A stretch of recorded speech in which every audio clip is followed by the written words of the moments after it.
Hello, everybody, and welcome to Hop On number 30. My name is Todd Enough, and I am joined for the first time on Hop On by Ziggy. This way, Hello. This way, got it. I nailed it. Perfect. And that's Todd. Yo, it's so good to have you here on the mic, dude. We did a little bit of comms at Blazing Battlefield. Shout out to Washington folks. If you were at that local, it was an excellent event. And I was like, bro, we got to get you on Hop On. Here you are. How's it going, man? It's going great. I am finally excited to be on Hop On. I think I joined, just kind of went on the come up, number 30, right? So we're in early, right? Oh, yeah. I'm cutting edge on this, so really excited about that.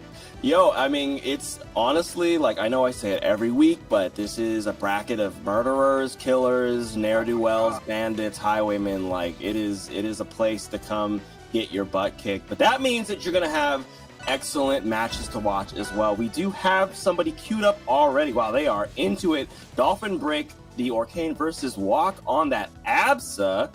Yo. We're wasting no time at all. We're getting right into it. And with the matchup, like, I don't know about you, but I don't see this a whole lot. These are two more rare characters, I would say.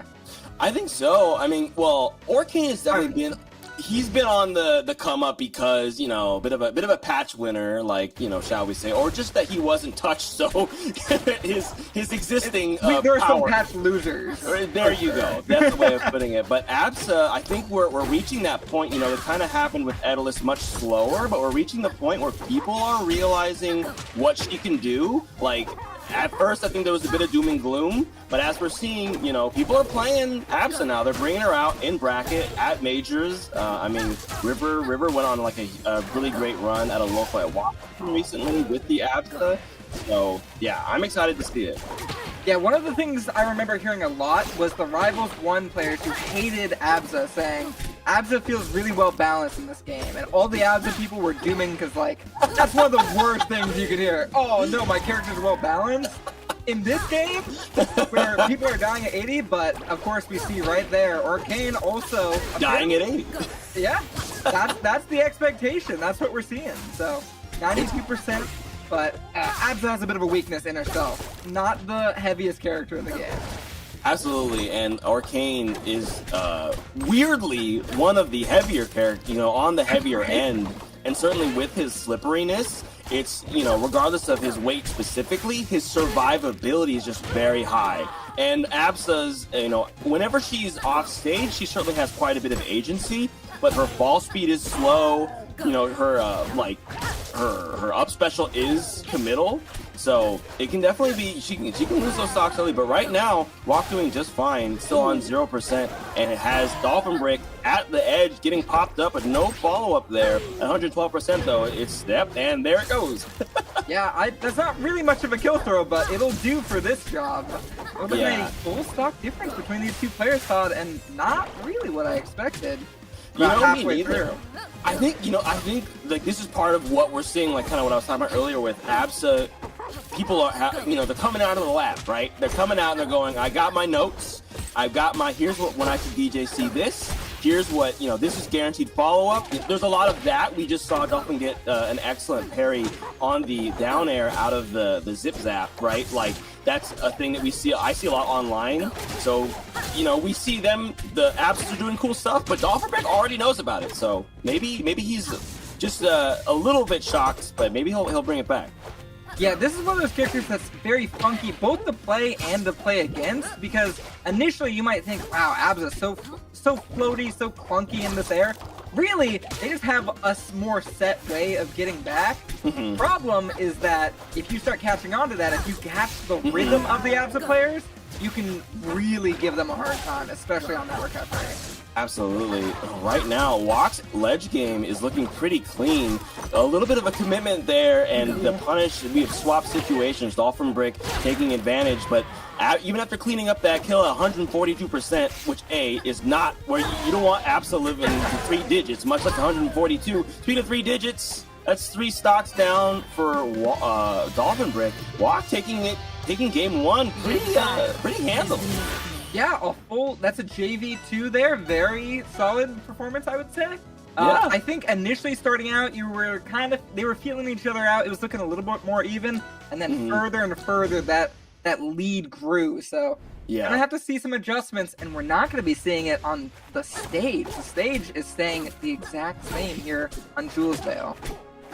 Yeah, How do you feel about that? I was gonna say, I mean, I think Absa likes having the room, especially getting away, you know, from Orcane. So it doesn't feel like it's a counter Absa stage. I think Dolphin Brick might just like this stage. I mean, we know that Orcane with the Nair, with up tilt, with down air, and with down tilt has really excellent tools for if there's no platforms. Like if you just have to fight him on the ground, that is a good spot for Orcane to be in. So it's not, you know, not necessarily that I disagree with the stage pick, but it's one of those things where it's like, okay, so what's your adjustment you're going to make then to make sure you win this time? And I do think it's a good sign when you stick to the stage that you lost on, that you're feeling, you know, I need to make the adjustments. I'm going to catch on to your rhythm. I'm going to parry you here, add some adjustments here, get some pressure going, and so far, it's looking pretty good. That barely doesn't work out, but was a very confident call out on the side of Dolphin Brick. I think that like the anti-Absa play, like every time that you're playing an Absa, you've got to use game one to see are they under, over, or perfectly shooting the cloud. Like you have to get that download by the time that the stocks end, because if that game two will be way more in your advantage if you're able to keep the cloud pressure down. And I mean, it's, you know, it's still working a little bit, but it's been way less successful this time around. And as I say that, we got 3 in a row. Wow, but Orcane, he just comes back and then he dies. There he goes. F-Tilt 1 is a monstrous move sometimes because it'll pop you right up at that kill percent, and if you're not ready to DI, you're just gone. You're a goner. And it looks so good from Dolphin Brick at the start, and he is going to even it up. Okay. We got just 9% separating these two players. I think it's really interesting that you bring up the overshooting, undershooting of the cloud, getting that rhythm of where the Obs is going to place it. I think the great Obsas are good about mixing that up. Yes. Almost all the other Obsas have a shtick, all right? Yes. You're going to see them going for pretty much... It's so hard. It uses a lot of energy to be thinking about that every time you use such a consistent move. It's true. Oh yeah, I love that. Just then, Walk did a turnaround, like jumping from the ledge. I think that Walk was looking for Nair to get that Nair into the clouds. Like they deliberately turned around before they walked, like they jumped. I love stuff like that. I mean, this is probably, I feel like that kind of detail is how you win as an Absa. So I'm curious to see. I mean, look, it was only like a little bit of an advantage for Walk going into this game too, and they're still playing so close. 90% on Orcane, climbing just a little bit. That F-tilt's gonna pop him up, but no follow-up on the sweet spot. Oh, he's getting sniped by the water gun. Walk could be in trouble, Ziggy. This is looking really scary. Thankfully, Dolphin Brick is starting to make those adjustments, is DIing correctly on the F-tilt, but in a scary situation, siding the ledge. And yeah, just gonna reverse that. Has Walk in a dangerous situation, but you know Obsa has a lot of recovery tools. Doesn't commit. Not free! Oh, gets it anyway. Yeah, okay. It looked a little scary, but... Yeah, we just pop the top on the fountain and take that stock. We're seeing the first real lead for Dolphin Brick this set. We're gonna have to use a lot of resources to get back, and wow, what a read! We waited for the tech situation and Walk. Great follow-up there. Yeah, Absa definitely one of those characters, and that, you know, I would say that's at least half the cast in Rivals 2, but one of those characters where if you have a tech skill flub, I mean, she can, like, literally, you can be dead at 80 because you made a mistake, and she has just enough time to know exactly what type of punish that she can get on there. Very, very scary, but we're playing, again, more or less at even percents here, though. A bit of a mix-up on the recovery. Dolphin Brick makes it back safe, but you still have to contend with that F-tilt, especially out of the floor hug. Sweet spot sending Orcane really far off. The Dare sweet spot almost takes it, but Orcane makes it back. Dolphin Brick is not ready to give up. People were talking about Orcane like the recovery was the big problem. It doesn't look like a problem right now. Dolphin Brick making that advantage look insane. We're going to a game number 3. This is the big thing, and like you were talking about earlier, one of Absa's inherent weaknesses is, in particular, dying off the top. And we just saw, like, look, Orcane up air is no snoozer of a move, but dang, I mean, like, I honestly was not expecting that to kill. It might have been Walk didn't have the DI that they should have had. I didn't even get a chance to see because of how explosive of an ending it was. It definitely didn't purple, I can tell you that, but at that, like, honestly, Arcane up air just it sends far. It's a pretty strong move. So this is that wasn't too expected. I guess you could have double stick DI'd and maybe lived, but either way, we're going to a game number 3 and we're doing it on finally a different stage. This time Hodojo. Interesting. Again, like, I think this is definitely more to Abs's advantage, so it makes sense that this is Walk's counter pick. But Arcane can get a lot done with especially with Nair shenanigans and Nair bouncing here. So I'm curious. We're already kind of seeing a lot more like using the platforms to threaten. Oh my God, those fast aerials! But it doesn't matter if you have fast aerials if you get down tilted 72 times, or up tilted rather. That was a little bit of a spooky situation. Obviously, after the pretty great advantage state walk, Dolphin Brick rather ended up off stage, no resources. Walk not quite catching on to it, and instead they're just fighting for neutral mid stage. This is the classic. It's true. I love, like, it really is like.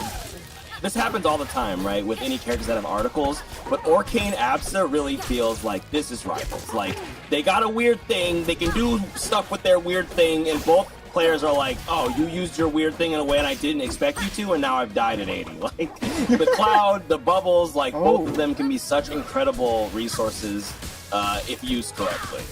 I will say, I think the cloud, I mean, Walk, obviously, all the options play a little bit different, but I do think the cloud could be doing a whole lot more for Walk. I haven't been seeing it come out nearly as much to have that advantage in neutral. I feel like Walk has been earning the way through neutral, through wave dash, through these very patient play with the F tilt too, but I mean, I'd like to see more cloud. Yo, it's a great tool.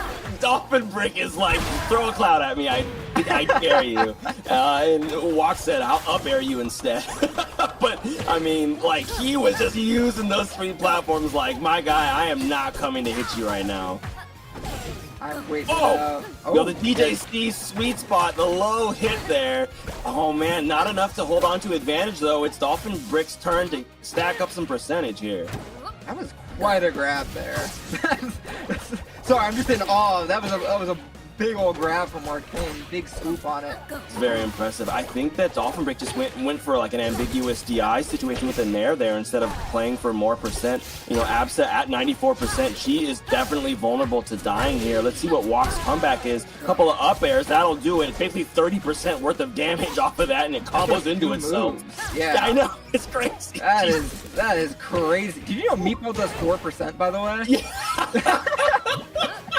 But on the other hand, no charge on that F smash, and it ends up not taking stock even at 110 on one of the lightest characters in the game. We're holding that A button, getting the bounce, and keeping Obs off stage. But what a snipe! I love that. Just throwing it in, keeping it ambiguous. Nice. Great Wow. down smash. Yeah, we both just do a little nod there. Like, Yeah. that covers. You read that situation exactly right. So great stuff. Pretty impressive. I mean, that is what you want to see out of Arcane. Like that, you know, the seven frame down strong is just a murder machine, as is Sweet Spot Baron Fair out of Absa. So we have, you know, even stocks. Like, look, this is our first freaking game of the day, and like we are playing it real close right now. This is game 3 Hodojo. Yo, they are going to the end right now. It's going the distance. This really could go either way. I think if I was to, you know, wager a guess earlier in the set, I thought Walk had a pretty solid advantage, but Dolphin Brick has been showing some absolutely great adaptation. But of course, the game's not over yet. Absolutely. I think Dolphin Brick was doing a great job at interrupting Walk's aerials, but the punish game for both players has been fairly strong. I think Dolphin Brick was leaning really heavily on back air, and back air 2 was not landing for like all of game 1. Swapped up to a little bit more of a Nair focus and using this bubble butt, and it was definitely hitting hard. But speaking of hitting hard right now, Walk is taking Dolphin Brick all the way to the edge. The cloud follow-up, no sweet spot means no death. A little bit of a pop-up, but we dropped it on the up air. That was most likely death there. Oh, we're playing with that tight middle zone. We're using the clouds. We're threatening them more, like you were saying. We're seeing more of it from Walk. Oh, but the reversal from Dolphin, he steals the situation back, Ziggy. This is the perfect percent. Oh, if we're living this. Okay, we're in a particular situation where a kill confirmed could actually steal the stock very early off of Walk. Dolphin Brick fighting for his life to get back into a situation where he can even search for that. It might happen, it might not. We're in a tick situation. Bear 2 doesn't come out again, and you get grabbed for it. The punish situation, she sweet spots with the hook, and you're gone. 2-1 for Walk, taking it with that fresh Absa, yo. My guy's real spooky. It's not even October yet. That was the first set of the day. Congratulations to Grand Finals winner Walk for That's the first and last. Like, we don't need to see anymore. That was great stuff from Walk. I truly, either of them could have won that. Yeah. Wow. Look, if y'all haven't been here before, this is what we do here at Hop On. This is what, winners round 2. Like we haven't even gotten into the killers. Yeah, and frankly, I mean, Dolphin Brick, I believe, seeded to win that one. So that's an upset of some amount. I'm not sure the factor off the top of my head, but like, man, you're correct. People are playing. Look. We do have, this is, I believe, 2 more hop-ons to go in our hop-on invitational series where, you can play on hop-on, earn points by getting, high placements. In order to get that top 10 folks will be guaranteed a spot at the hop-on an invitational event that is not necessarily affiliated with Hop-On that will be announced at a later date. Still hasn't happened yet, but we're coming towards the end of the ranking season, so maybe that's part of why people are showing up in droves out here trying to get those dubs. I mean, we do see in the brackets, which are huge right now at the moment, Sophilo and Corn Cycle are here, and those are 2 Hop-On winners. Those, Sophilo CEO winner. So we still got big hitters playing. Bullets is here as well. A lot of scary folks. Absolutely. Elkies, this Aberman guy. Maya, obviously, also in bracket. Oh, Maya's in here. Oh, there she is. Yeah. Maya's in here. But yeah, you did bring up that was, in fact, the upset that was 13th seed versus 20th. Obviously, seeding in an online bracket, it's all a little dubious, but like, that's an upset, and I do think that is that's pretty impressive. So, I think it's one of those interesting things too, where. I love this about Rivals, right? I think that this is we know it already from Rivals 1, but we're going to just see it more. Every 3-ish months as new characters come out, this is a game where they make you soul characters and you don't know it. Like, obviously, Absa is a known entity, but I know a lot of players who, plenty of them actually on Fleet, but just in general, who, like, Absa was coming out and, within a month, the local was full of Absas. Like, so many people in Washington, I assume probably BC and Oregon as well, were like, I'm trying to get on the GOAT. It's crazy because I was fully naked at the urinal. Great name, by the way, but also great player, great person. I was talking with him. Yeah, Zetterburn. He was like, I'm Zetterburn all the way. And then one day he shows up, he's like, I just love Absa. I'm like, what?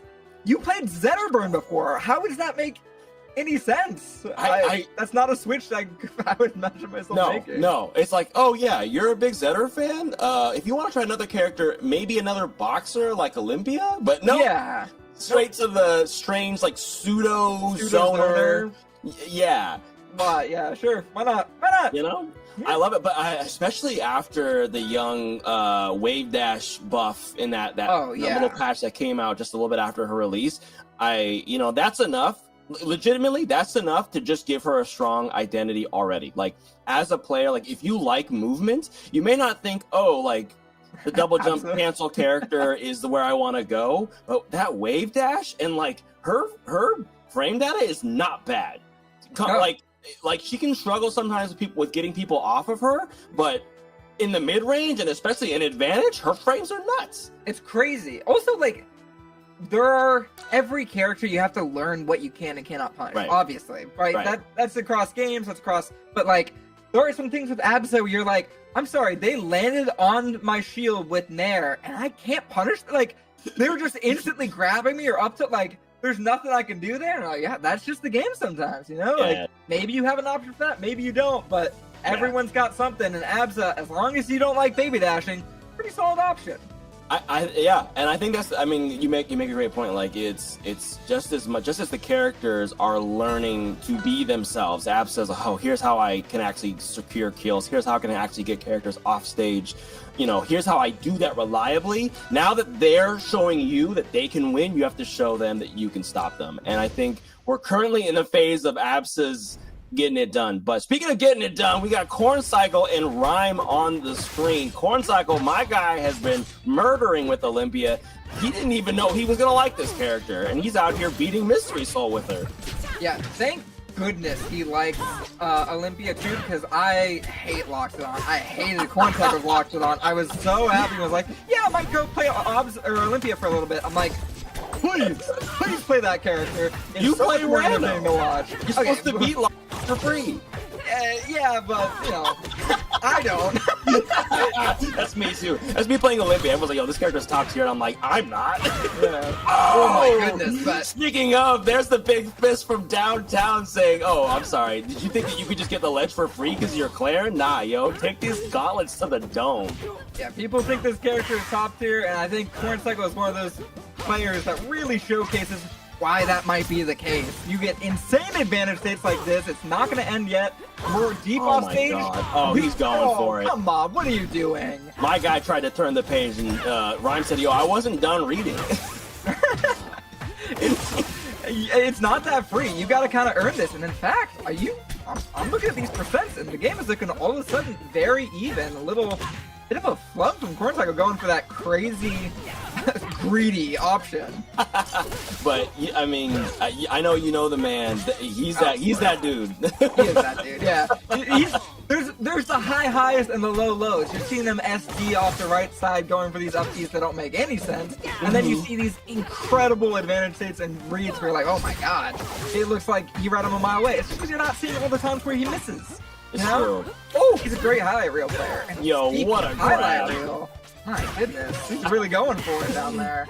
He is. I love it. I mean, especially against Claren. Like, she has the tools to make Olympia's life very, very difficult. But one of the things that can be really, like, you know, if you're playing into Olympia, you cannot whiff reads that you're not confident in, because if you're sitting there cutting your recovery frames, and Claren does thankfully have decent amount of recovery on like certain strongs, Olympia could just murder you for going for that. Ryan was definitely going for a lot of unsafe, unsecured kills there, but right now is very much an advantage. Corn Cycle getting blapped around a little bit, 58% as Ryan loses that final stock. We're headed into the Scarlet Knight here, but can Rhyme steal this game? I mean, definitely supposed to be Corn Cycles according to Start.gg, but Rhyme might have something else to say.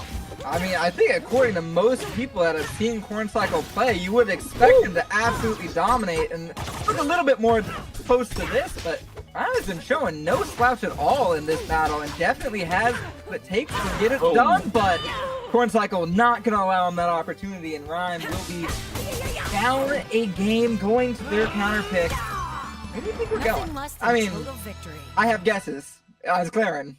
Yeah, I mean, maybe Godai. If Rhyme has got it like that, then and Corn leaves, never mind. I was gonna say leaves Air Armada, then Rhyme might pick Air Armada. Honestly, pretty good pick for Claren into Olympia if she leaves it open for you.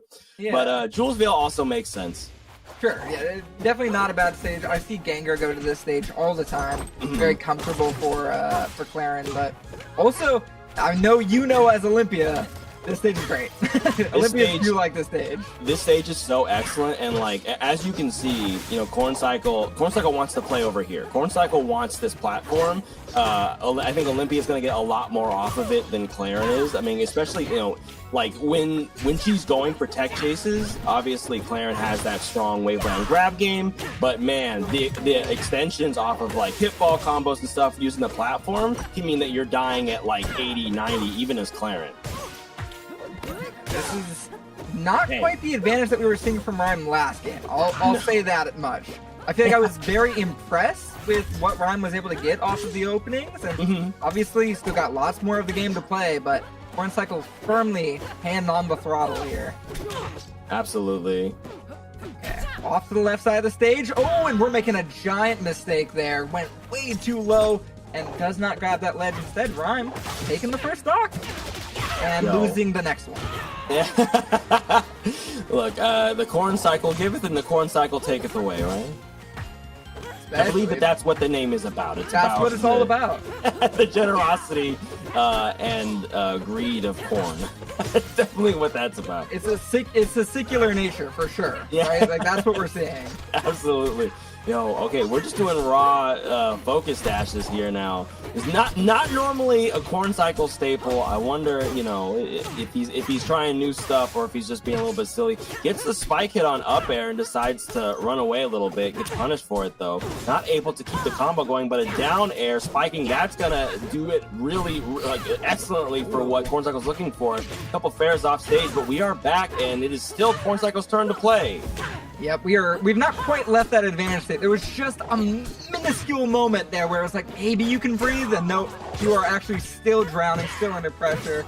And hold on, got a little bit of life back into this game. We're going for the down air, and that was a very strong down smash. Not going to end up sealing the deal. Yeah, that ever DI on Corn Cycle's part there. Definitely, it didn't purple because there was a way he could have lived, and Corn Cycle found it. So good on him for keeping his stock going. We are falling with a bear from downtown, and Ryan lets it happen. But there he goes. He's still got this advantage state going. Up tilt with the tech chase. We're going to take that stock. Corn Cycle on his last stock of game 2 here. Let's see if Ryan can make something happen with it. Ooh, Rhyme also has had solid TI. I think the survivability has been a strong point, and obviously mattered a lot on stock 1, where the only reason Corn Cycle died. Oh my god, okay, triple. And yeah, bonk. That's a kill move. Death tilt, we're sticking the fists out, and we are moving on to the final stock here on Jules Vale. But I feel like Rhyme might actually take this game. Has had a very solid showing. As long as Corn Cycle doesn't get too much going right here. Well, yeah, we'll see. Corn Cycle caching in the whole file browser. Every document, all the downloads are complete. We'll see if Corn Cycle can turn it into something. Currently on like a 60% run here. The preemptive gem pop, but doesn't get the tech read. Fair. We've got no the down air on Clarence. She's got to come back to the stage. That's a big punish moment for Corn Cycle, but doesn't fully commit to the ledge. A bit more neutral to play here, Ziggy. And wow, this is the time where you bring out all your tricks. The special pummels come out. We're forcing you into this on-stage situation, the tech situation. Are we going to solve this rat? Oh, yo, gets hit by the dash attack. That's a bit of a stray hit there, but Corn Cycle committed to, I believe, looking for a tech in there. So a little bit premature, but the pop-up on up tilt into the fair, that's gonna do it. A little kick into the sky and a punch. Say goodbye. That's 2-0 for Corn Cycle over Rhyme, but hey, Dio, it was close. It was close. That 2-0 is not telling the full story for sure. I think Rhyme came, played their absolute best. It was very solid gameplay. It really looked like they could have at least taken a game, if not more. So for sure. And no slouch. If you're playing into Olympia and they SD one time, that's just normal Olympia gameplay. That's the matchup. That's not even a Corn Cycle. I mean, he did kind of launch that off stage literally, but it was gonna happen one way or another. It's just paying your tax for playing the rat.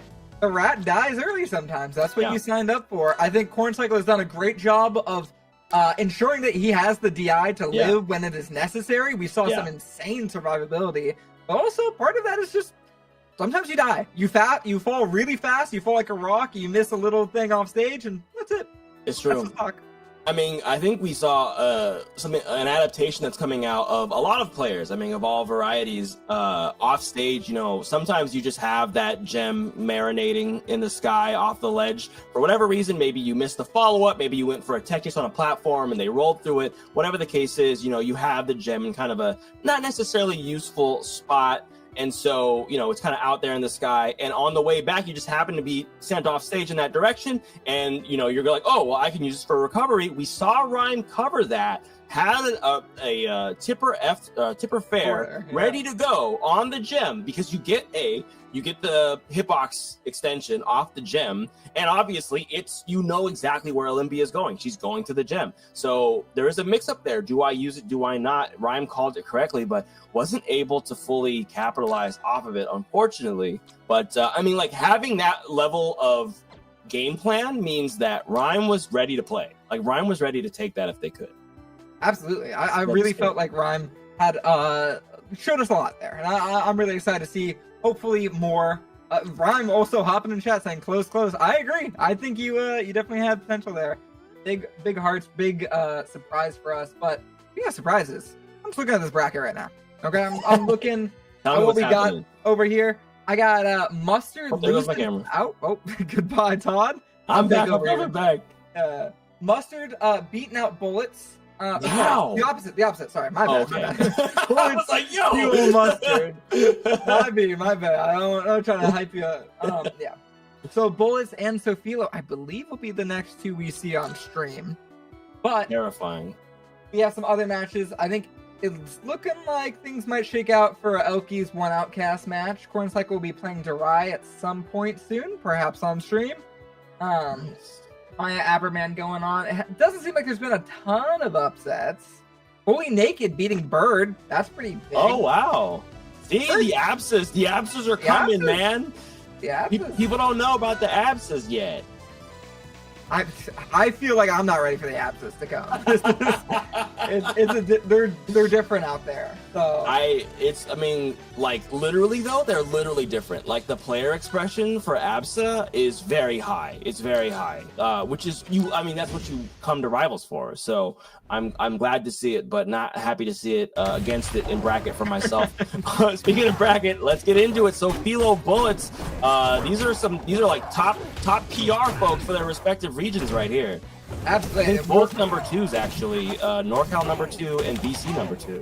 Yeah, we're looking at some incredible talent on display here, and I'm really excited to watch this in particular as someone that has recently decided, hey, maybe this Zetterburn character looks kind of interesting. Who knows? I don't know. Sophilo, not Ziggy on the Zetter. Dude, the Ziggy burn is coming, all right? I'm warning you right now, okay? Isn't Zigburn a character from Kingdom Hearts? God, I hope not. It's okay, Zigbar. Okay, well, we're safe. But regardless, Sophilo is they're just that Zetter, right? They are absolutely insane on this character, and Bullets is already like one of those characters for Edelus. Gosh. Wow. I mean, look, we know that Edelus is a scam artist, and Bullets, I feel like, is one of those Edelus diseases that, like, will play legit neutral, will play legit on stage, and once he's off stage, my guy is running scams. My guy's got 3-card Mickey, is hiding the marble, like, he's doing everything you could do on a card table in an alleyway and taking everyone's money. So, wow. But look, you want to lose your money? Sweet Spot Fair, that'll take it. Yeah, try challenging that move. Have you seen the hitbox of that thing? It is big, and frankly, he needs it, right? Zetter needs that. I mean, it is nice to have a big hitting move that you can use in the air, just like that one, the big fist. Take that stock. I mean, this was looking really brutal for Bullets in those opening segments, but the pressure resulting in the SD on the first stock has turned into an almost full stock lead for Bullets here. How does Sophilo make this one back? Yeah, the big thing about this matchup in particular is that Edelus can live a really long time sometimes. It can be really hard to take the stock, and so you need these. Yeah, that could very well have done it. Oh! Yeah, that we're seeing Sophilo get really greedy for the stock, and there it is, right? How about two pulses for you going off the right side and way on up. Man, that was so cool, though. Like, the margins of living there were so... Oh, the scoop from downtown! Yo, he grabbed your shoes and he tossed them off stage! You're dead. Bullets taking game 1. Yo. You talked about it. We are here to play. This character can absolutely rob the stocks, and you know Edelus is wearing that ski mask. We got a robber in our presence, and that game was stolen while we watched it. Absolutely, and I like, Sophilo's ledge pressure is very, very strong. She's very, very good at the ledge, not having to give it up, not letting you back on for free. Like you're eating 30-40%. Even if she doesn't get the stock off the edge guard, you're eating percent, right? But Edelus, I mean, he puts he's got a loading zone on the edge, just yellow paint on the ledge. You can't stay here for very long because he will scoop you and put you in the impound lot. Like, my guy is terrifying. And as I say that, here we go again. 80% on Bullets. He's already in a big disadvantage. I will say, just because of the way recovery works for Edelus, you're going to see Bullets probably in disadvantage a lot more than Sophilo. But it's not going to tell the full story. You're not going to see the amount of damage that is being dealt out in all of these airs, these forward airs. The advantage state for Elkiies can be insanely powerful, as Bullets has demonstrated a number of times before. It's true, and we're seeing one of the things I'm loving from Bullets is his DI on Shine has been impeccable. Oh. I think like 3 or 4 times now, since like including both games, he's barely avoided a nearly guaranteed follow-up on a strong, like either down, forward, or up strong from Sophilo. And being able to DI Shine correctly is a huge part of this matchup, and it is not easy. Speaking of other things you have to do in the matchup, being able to catch the parry on Hailstorm and then actually punish it can be difficult, but Sophilo was ready for it. Speaking of scam, she's going for one of her own. Oh my god, offstage, but the charge, the cannonball doesn't quite land. We are still playing with our food. We get dunked for it, but 73%. Sophilo very much still an advantage here. And, well, that'll do it. Yeah, that'll definitely change the tides a little bit. We got a way more firm advantage for Sophilo, and Sophilo definitely looking to extend it. I really do feel like this is a matchup of pixels, right? Like, if you are just a little bit off with your edge guard, we saw Sophilo get absolutely tossed into the blast zone, but it swings just as much the other way. Right now, we got a huge advantage state for Sophilo, and it's about to continue in a full stock at 120%, which for Elkiies, that's an early death. That's an early death for sure. Sophilo's platform game, especially on some place like Dojo, like Port, those kind of mid-height platforms, they're just not where you want to be against Sophilo. She is the master of them, and as I was saying, with Bullets being able to DI those shines, he was doing a great job, but you can't get them all, and the one that you missed is the one that took your stock. So, really good on Sophilo to keep it tight and start punishing some of the things that were working before for Bullets. So I will say, just right off the bat, we're on Rockwall. This is a very scary place to take Zetterburn. What is going on? We're 20 seconds in. You've already lost your stock. This is not looking like a smart place to take your counter pick, because gosh, Zetterburn can absolutely demolish you early off the side, and are we gonna see it a second time? Oh my god. Bullets, despite all of that, Bullets went for the up air out of that disadvantage, but ends up paying for it. Another huge charge F-Strong with the amp on it, and you are already on your last stock. It had not even been 1 minute yet, and there are 2 bears dead in the blast zone somewhere. And Sophilo playing, I don't want to say mad, but she's playing like she's like, nah, this bear is not about to do no more silly business on me. She's been a step ahead of every single option that Bullets has done in the last minute. It's incredible. The pressure has just been so immense. You see Bullets honestly making a couple of huge mistakes here, but it's because they don't have the time to really think of better options, because Sophilo is keeping the foot on the pedal. Here we go. We've got a stock going towards Bullets' direction, but frankly, Todd, I think it's way too little too late, and Sophilo seems to agree. We're throwing out an option that could be easily paired, and Sophilo very confident to do so. Yeah, she was ready for that hailstorm, and I don't even know that. I think, especially with 2 stocks to go, playing Elkiies, you're asking for a miracle to win that one, because Zetterburn's floor hug game is so strong. And Elkiies is getting floor hugged for a good while outside of moves, Strong's obviously, and things like fair. So going for a hailstorm in particular, you don't even have to floor hug that. You just get a full punish, and because of the nature of how parries work, Elkiies was a little bit further away from Sophilo than normal, so plus having to slowly fall onto the stage, I mean, that up strong would have killed at probably even just regular 100, even on Rockwall off the top. So good games to Sophilo. Definitely did not take game 1 lying down. She was like, nah, dog, this is not about to be it. I'm cranking up the fire. We're letting a little bit more propane into the grill, and I'm gonna char this meat. So I don't know if bear meat tastes any good, but Sophilo could tell us nowadays. You see what's on that bear? I think there's a good amount of meat. Elkiies, if there was a character I would want to eat, it's probably Arcane. But second, probably Elkiies, right? Maybe if we ever get a Pop Rocks Crag. Ooh, now that's an idea, right? There you go. You get Olympia to pop that boy in a rock? That looks tasty, right? That looks like just raw candy. I was think delicious. you're onto something. I know we already have Patissier Olympia, but if we get like specifically like a candy maker Olympia, and you get like a nice little sugary glaze when you get crystallized, honestly, I think that'd go pretty hard.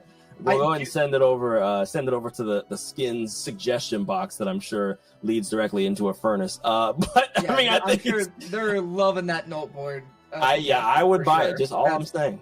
top of their list. As someone who spent like easily $250 on this game, I would buy it. Just saying. $250. My easily, God, dude. Have you seen my setup at the like local? 100, and I feel like I've paid just a lot. Just dump my wallet over the game. Listen, Dan, we love the game. Trevor, Dan, Aether here. We're here to support you. Apparently, he's got a little bit more to support you with. Okay. It's more that like live service the way that it is, right? This is the thing where I'm gonna spend money on a game that's already out. This is the only one. It's just this one. But speaking of games that are going to be pretty exciting, we've got Corncycle versus Durai here. And Durai on the Rano. He's been doing it's a bit of a who knows which type of Durai you're going to get lately, but today it's the Frog.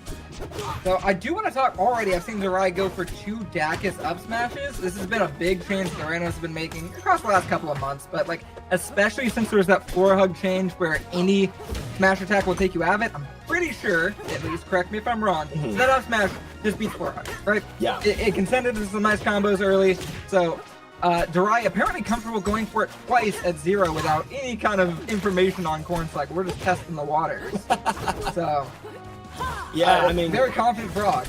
Yeah, and I haven't talked to Corncycle about whether or not these two have met on rank, so I'm not sure. I'm sure that they have just by virtue of like, assuming Durai plays rank, I could see that just, their skill levels both being very, very high. But yeah, the early percents of this game would lead me to believe that they were definitely feeling each other out. Nobody was going for any too greedy of extensions off combos or anything. But now that we're up a stock, we're seeing these crystal bashes come out, getting the full extension there, getting the full crystallized. Don't sleep on that. It kind of feels like the scrub option, but a lot of people are not expecting it, and especially if you're on a cross-up situation where they can't just shield grab you, it's much harder to stop it than you think. Yeah, I think specifically because people think of it as a scrub option, it's actually very powerful because you're just not really expecting it. You don't know how to anticipate it, and you're not ready for people to let it fully rip because people don't do it often. Wow! Ow! The way Corncycle zigged and zagged off stage there, reserving all of his resources just for that one angle of being able to get the ledge faster than the right there. Kind of crazy.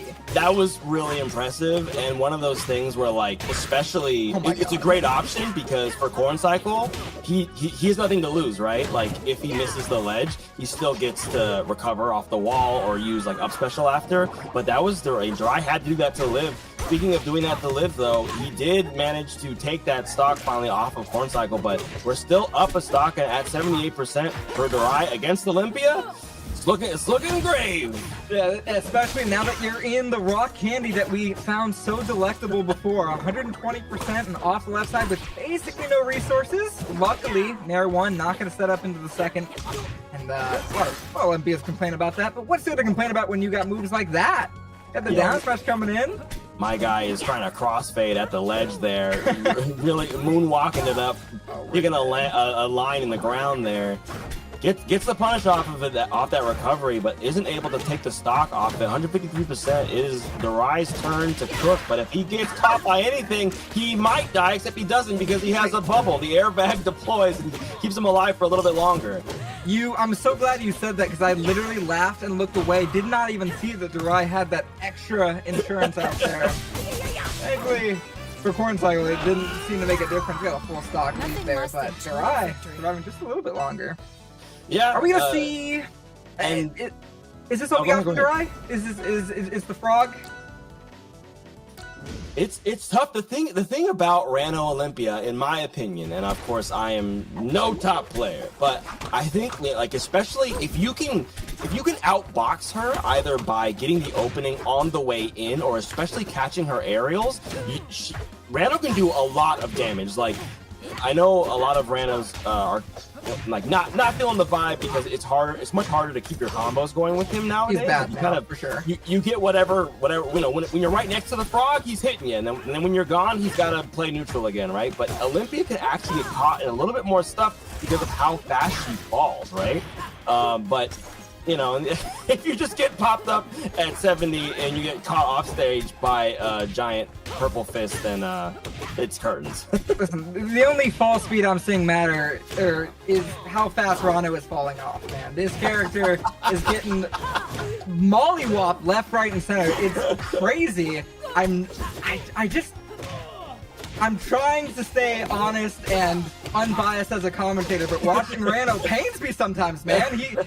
He's always the butt of the combos. Corn Cycle is keeping this pressure on, and it just doesn't feel like Rai has a good way into it. But hold on, okay, that was actually on him. He definitely could have dashed and got the smash, but doesn't look like he needs it, and instead solves the stock another way.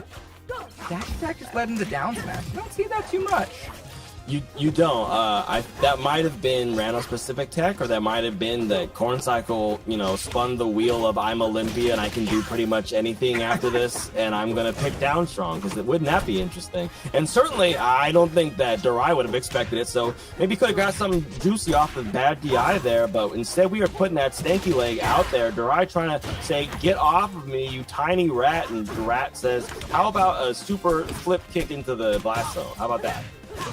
How about we eat another 30? Okay, does Floor Hug that jab the only way basically out of that situation where Corn Cycle's trying to extend the jab into some tilts?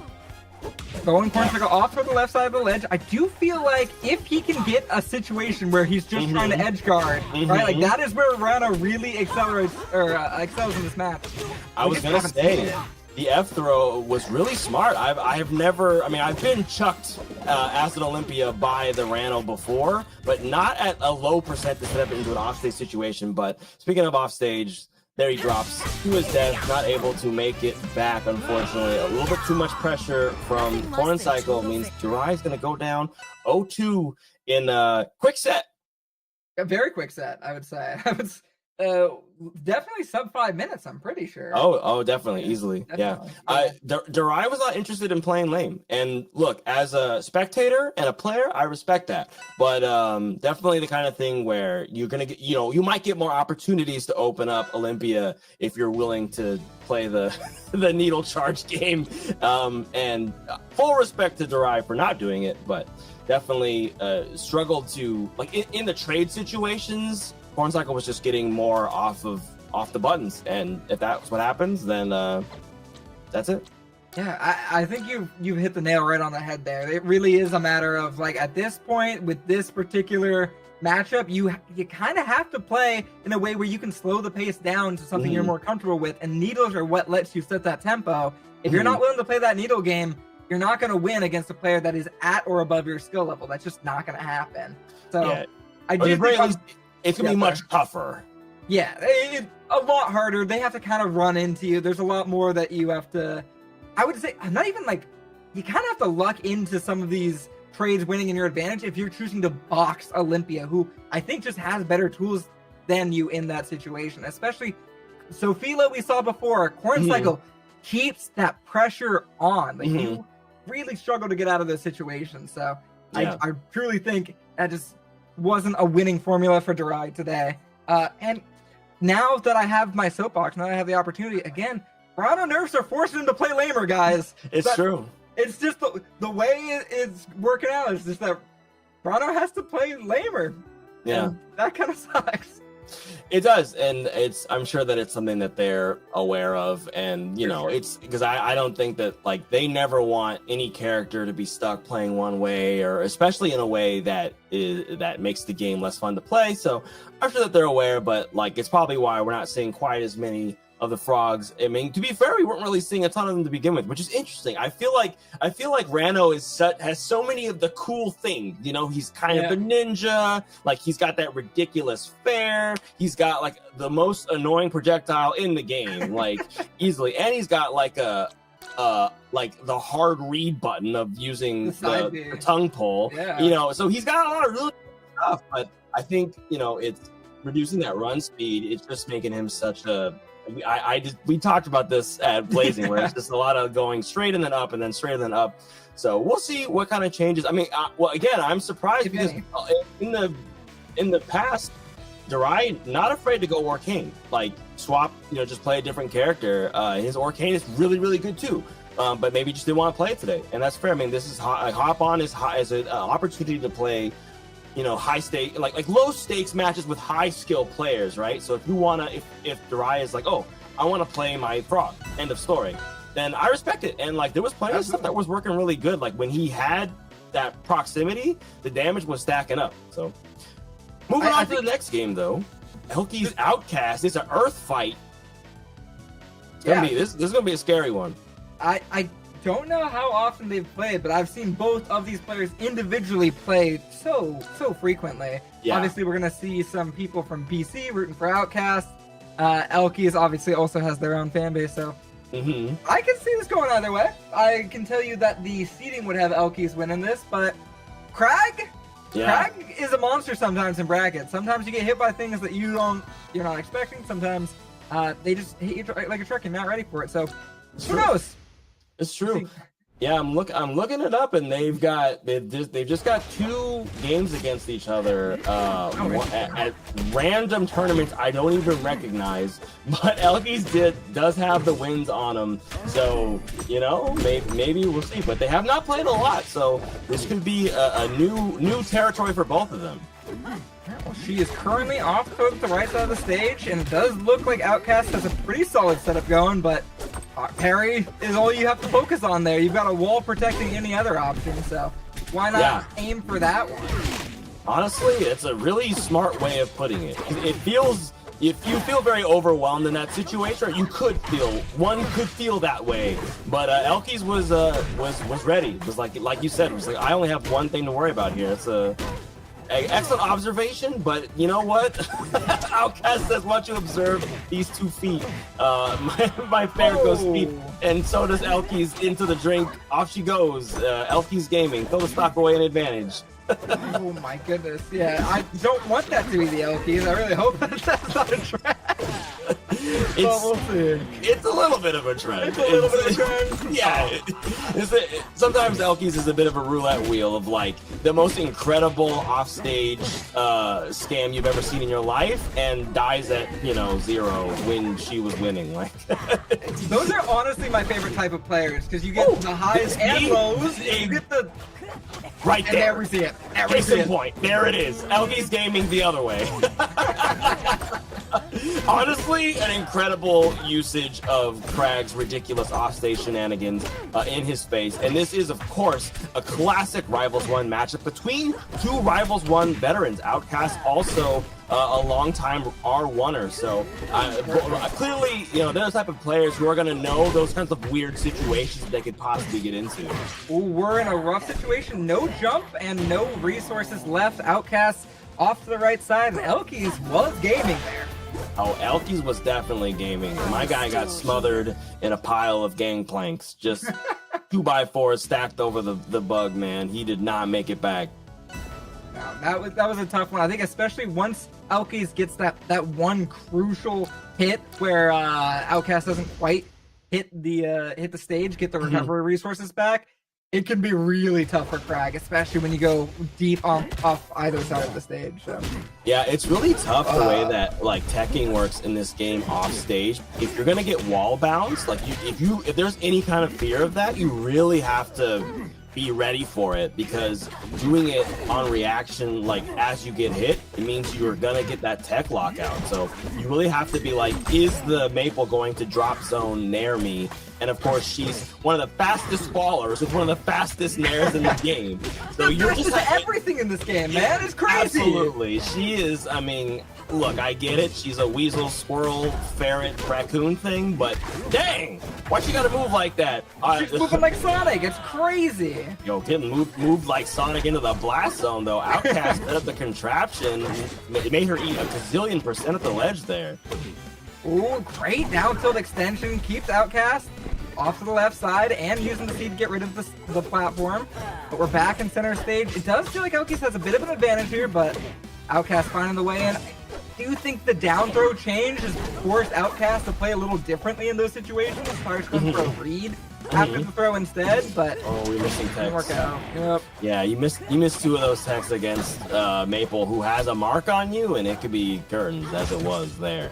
But no, I agree. Like definitely, or Outcast was a big proponent of nerfing down throw, so he knows that the old version of it was too strong, but he's still using it, and it is still. I mean, there's still plenty of great mix-ups that you can get out of it. So, not afraid to press that button still.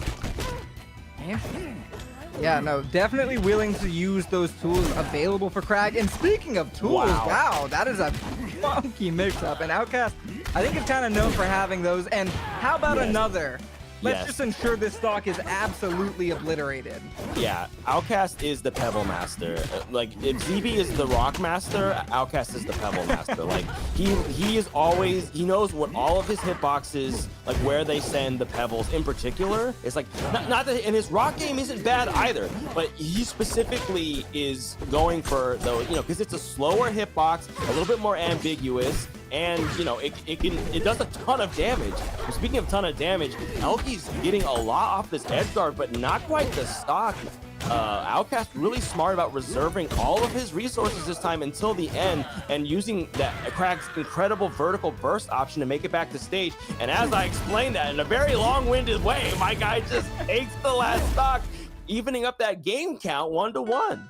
Yeah, it did seem like Outcast wasn't gonna wait for the commentary to finish up there. Just like, all right, I got my own plans going here. I am playing a quicker game. You guys keep talking about this, but we're moving on. We're going to game number 3. I do think you're really on to something with the Pebble Master here. I don't know if that's a thing, but Outcast definitely has the setups going, and it feels like Elkiies is definitely getting caught up by enough of them that game that it definitely made a big enough difference to take the game. For sure. I'm just gonna tell him that, like, bro, you're the Pebble Master now. That's Pebble you. Master. I'm gonna tell him, and he'll probably be like, that's dumb, and then that'll be the end of it. But I'm gonna tell him anyway. Maybe he'll like it. We'll see. We'll see. Crag's great boxing tools, keeping Elkiies in the corner right now. Going back to a neutral situation, but of course, as I say it, the advantage of switching states, neither of them quite getting the follow-ups that I would expect them to be landing right now. Oh, and speaking of follow-ups, these are huge ones, Todd. Yeah, I mean, Elkiies is so scary when she thinks that she's got you scared. Like, if she senses even just a sniff of fear, oh, I'm surprised that she didn't hit the button on the Shoryuken there. I think maybe she was not 100% on it.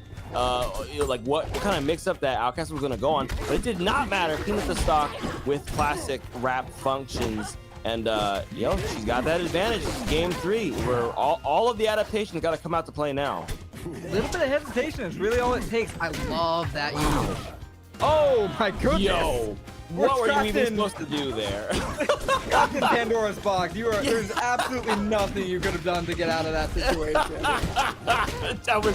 that was one of those situations where the code just put in like a smiley emoji, with it's like, bruh, you're gone. GG's go next. Yep. Absolutely. 75% on Elkiies. Outcast not deterred by losing that first stock, and the percent keeps climbing. I think whenever like Elkiies is getting kind of trapped up in some of his shenanigans, and getting out is where you're eating so much percent. You have to make so many guesses, and Elkiies is definitely one of those players who is always ready to press a button, and I think Outcast has been doing a really good job of punishing her for being ready to do that. So we'll see if maybe a little bit more defensive play here can come out and help things, but Elkiies is losing that last stock after a clean, fair KO from Outcast. Last stock for Elkiies. I would say, I think you, again, hit the nail right on the head. I feel like Outcast has been playing a really patient game, knowing exactly when it's right to press the advantage. Oh my gosh, hold on. Now it's my turn for the camera to shut off. But that's just because things are getting a little too hot, too exciting as we're getting into this potential final stock here. We just barely missing that follow-up with the up air. Yeah, again, like, didn't want to pull the trigger on the Shoryuken, did it after. Oh, Nair gets DI'd out back towards the stage. We are stealing that. The reversal comes out, but not the kill. Down air is going to interrupt the Crag shenanigans down there. Oh, but unfortunately, Fair just barely missed. Elkiies almost even things up at 102%. She really needs to take take this stock, and there she does it. Outcast also on his last stock. How is he gonna take this one? This could still very much go either way. We've seen Elkies with some pretty solid advantage states, especially historically, and Crag is one of those characters that can just eat it and eat it and eat it, and all of a sudden they're in kill percent. So this is still very doable. Oh yeah, and Elkies is not afraid, doesn't go for the double dunk, goes back to the wall, gets kicked up off of the pillar. Outcast without any resources, and Elkies steals it. Elkies gaming. I'm flabbergasted. I'm flabbergasted. Oh, I'm back! I'm back! Resurrected. Brought me back to life. That's crazy. Incredible gameplay. Yo, I love watching Elkies. I know that this is one of Outcast's sayings, is it's not over until the stocks say 0. He's right. It wasn't. It wasn't over. Yeah, it definitely. I was telling you. I felt like Elkies could do it, and Elkies knew the exact. Like, there are a lot of ways that you could have won that game, right? But I felt like Elkies was like, this is my moment. I need to push this advantage. Yeah. You need to feel pressured off the left side, and it did feel like Outcast was feeling the pressure. Oh, for sure. I mean, I think in particular, like we were talking about, right? He was playing that patient game. He would give up center stage, take the ledge, and say, come get me. And here's 3 different obstacles for you have to climb through, you know, eating pebbles, eating a full bear, like eating just mixed ups into defense roll. And she was having to eat all this percent. And that last stock on the comeback, instead, she was just smothering him with Nair. Was not afraid of his defensive options, wasn't afraid of parry, wasn't afraid of spot dodge. She was just popping Nairs and getting him off of his defensive foot. And he just kind of stumbled backwards. Yeah, again, it's not over till it's over. I think Elkies only got hit one time, maybe once that stock rolled over. Stock, yeah. Wow, just a really solid. I see Dominique in chat chiming in. I've seen her win that situation 9 out of 10 times. I believe it. I felt like, honestly, the percents were not telling the story. That was an even game, and it could have gone either way. And there it is. Yeah. So, is that? No, I think we have maybe one more game of pools. Am I crazy? Oh yeah, looks like Maya Sauce might be coming up. Or maybe it's happened. We don't know. Coming up. Sweet, okay. Nice. Yo, I swear, I just love that our winners qualifiers are basically like winners finals all the time. Like, I mean, what is going on? These are some insanely talented players that we're commentating on. This is crazy. Outcast is BC's #1. I believe Elkies is NorCal's #3. I think it's Ion, Sophilo, Elkies, I believe. Maybe I could be wrong. Maybe people in chat might know. But yeah, so we just saw a PR #1 versus a PR #3 in winners court. Dog, this is Hop On. This is why you watch this shit. This is why you tune in, because we have top talent. The West Coast. Don't forget about us, man. Don't forget about us. I don't think people are. I think every week I tune in to Hop On, I feel like the viewers are growing. I think the attendees are growing. I think people are starting to wise up. Sophilo, Corn Cycle, like, we're getting the talent. People are coming to watch these people. Especially, I love the Corn Cycle story just because, like, people don't know who the fuck Corn Cycle, really? Yeah. There's some top Olympia player in Washington named Corn Cycle that no one's ever heard of. Sure thing, buddy. Right. Yep. But here he's showing up. And yo, real quick, we neglected to mention it thus far. The Matcherino is in the chat, link there. You need to check it out, ! Matcherino. But the link's already out there. Give it a click. There are free codes that you can claim. It's 25 cents per free code. All you got to do is just sign in and claim the code. That's free money to our winners. And like we were saying, these are top level folks. These people do take this money and go compete. You will see them at majors. You've already seen them at majors. So sign up on the Matcherino. Sign in. You don't have to sign up for anything. Click that code. But yo, we are into the match. Sauce, Steph, and Maya, our last winners quarters for the stream. This is becoming a PNW classic. Definitely. There have been a lot of matchups we've seen today that I couldn't tell you what the second record is. I couldn't tell you how often they play. This is not one of them. This is one where I feel like I've seen it a fairly good amount of times, and I feel like pretty consistently I say it's Maya. Am I crazy? I do believe that Maya has the winning record. I'm gonna go ahead and grab that real quick while the match is underway. find out, but in the meantime, I'll tell you that Maya is not letting Sawstep breathe, and in fact is going to take that first stock with a pretty commanding start. But this is Fleet, and we're on Forest. This could go really quickly the other direction. Obviously, Arcane also likes the layout of the stage. They're talking about how a flat can really benefit them, but the carry-offs off the short side blast zone are incredibly potent for Fleet, so... Oh my goodness, are you kidding me? Wow. Robbery. Not the left, right. Maya checking both ways. Go, yo, where'd the Fleet go? Y'all see her come through? I can't find her on the stage right now. Yo, but real quick, an update on their match record. It is 4-4, but 2 of those wins for Sauce that were on Hop On, one at Bad Beaches, and then Maya ended up reversing in losers finals and taking it 3-0 over Sauce that at the same event, as well as taking a 3-1 at Crest 4. So the online, I mean, out of the last 5 games, online, it goes to Sawstep. Right now, though, Arcane doing the dang thing. Maya with them big buttons, cleaning it up here on Fleet's, frankly, a very strong Fleet stage. So yeah, definitely. That is one of the strongest stages for Fleet. I do believe Sawstep would have been happy to go there. I don't know if we'll be going there again. But we'll have to see. Prove me a liar. Prove me a liar. I don't know what was going on there. Yeah. Back we go. Yo, we talked about it earlier. Yeah. They showed confidence, right? Like, it wasn't the stage. That was me, and I'm gonna play better.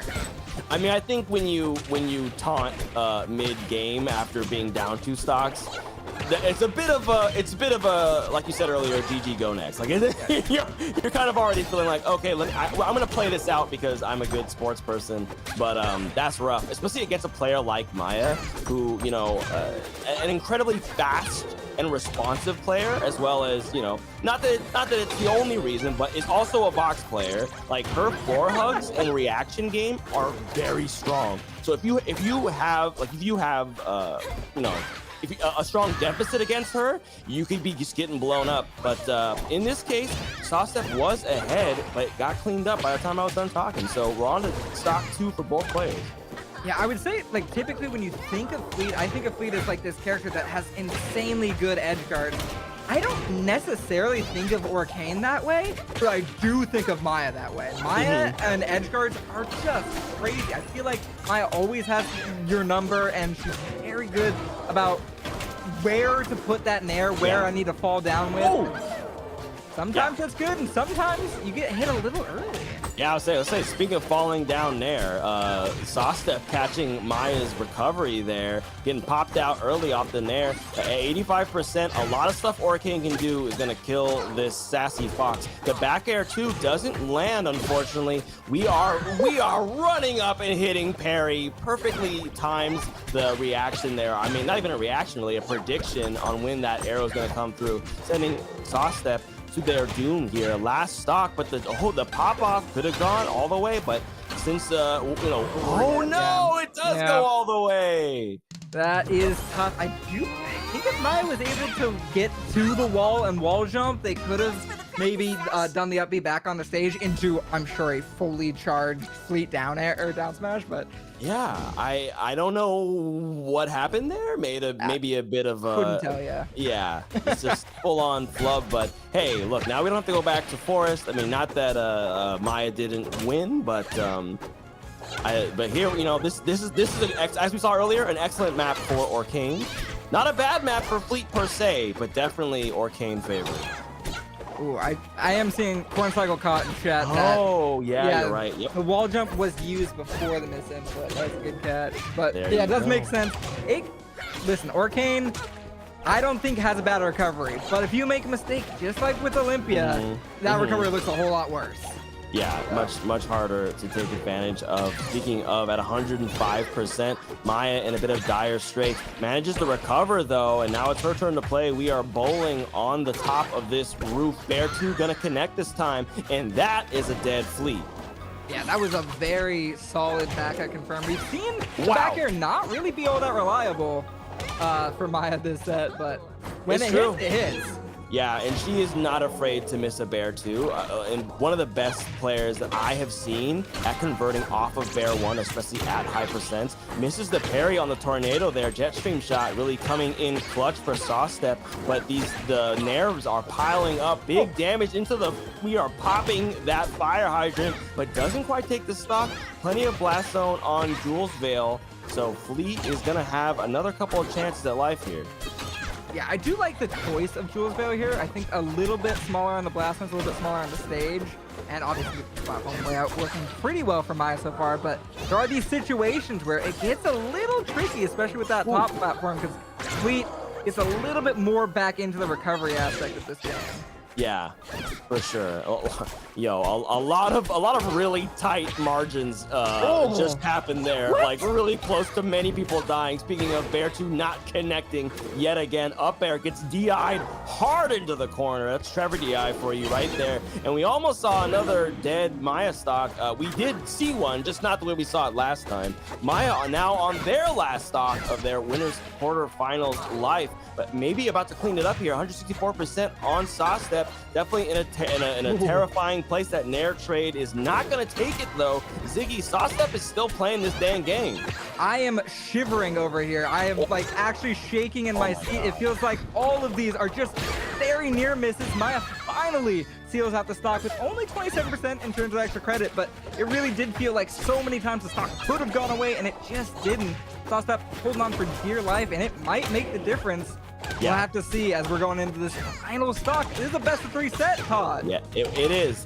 One of my favorite things about both of these players is they both get so boxy. Like, last stock, they are like, hit the scramble, drop the spaghetti, spill the pot over. I want sauce on the floor, on the walls, on the ceiling. That Trevor Bear doesn't quite land at 133%, though. Maya is in dire straits. The portal does actually allow her to play the game again. That tumble percent is like 20%. And she follows up with an empowered pulse dash and takes it. Sawstep, you killed Ziggy's camera again. Twice we've lost Ziggy tonight off of some ridiculous offstage shenanigans. What a steal. Maya saying, yo, there's a reason that pulse dash is the Maya special.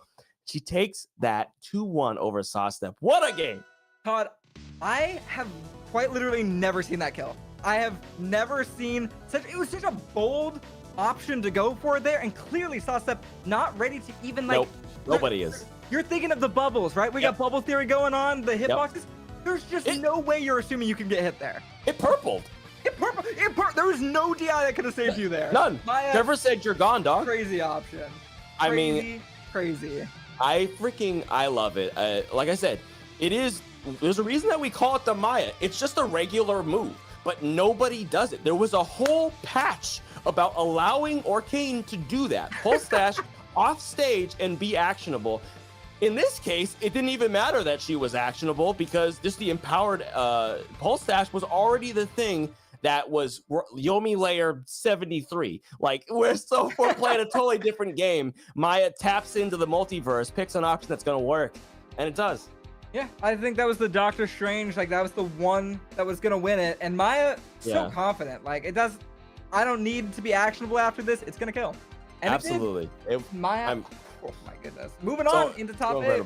Yeah, so we have your top 8, at least on the winner's side, all settled. You know, we saw all these events, but we'll go through them again for you real quick. We have Sophilo and Elkiies on that top of the bracket, and then Corn Cycle into Maya on the bottom side of winners. Those two are all set, but even in losers, there's been quite a bit of progress already. Durai taking it 2-0 over Wok, who made quite the run. I mean, that Absa running deep, getting all the way up to Durai, no slouch, so congrats to them. Sawstep and Bird will be playing for their losers slot.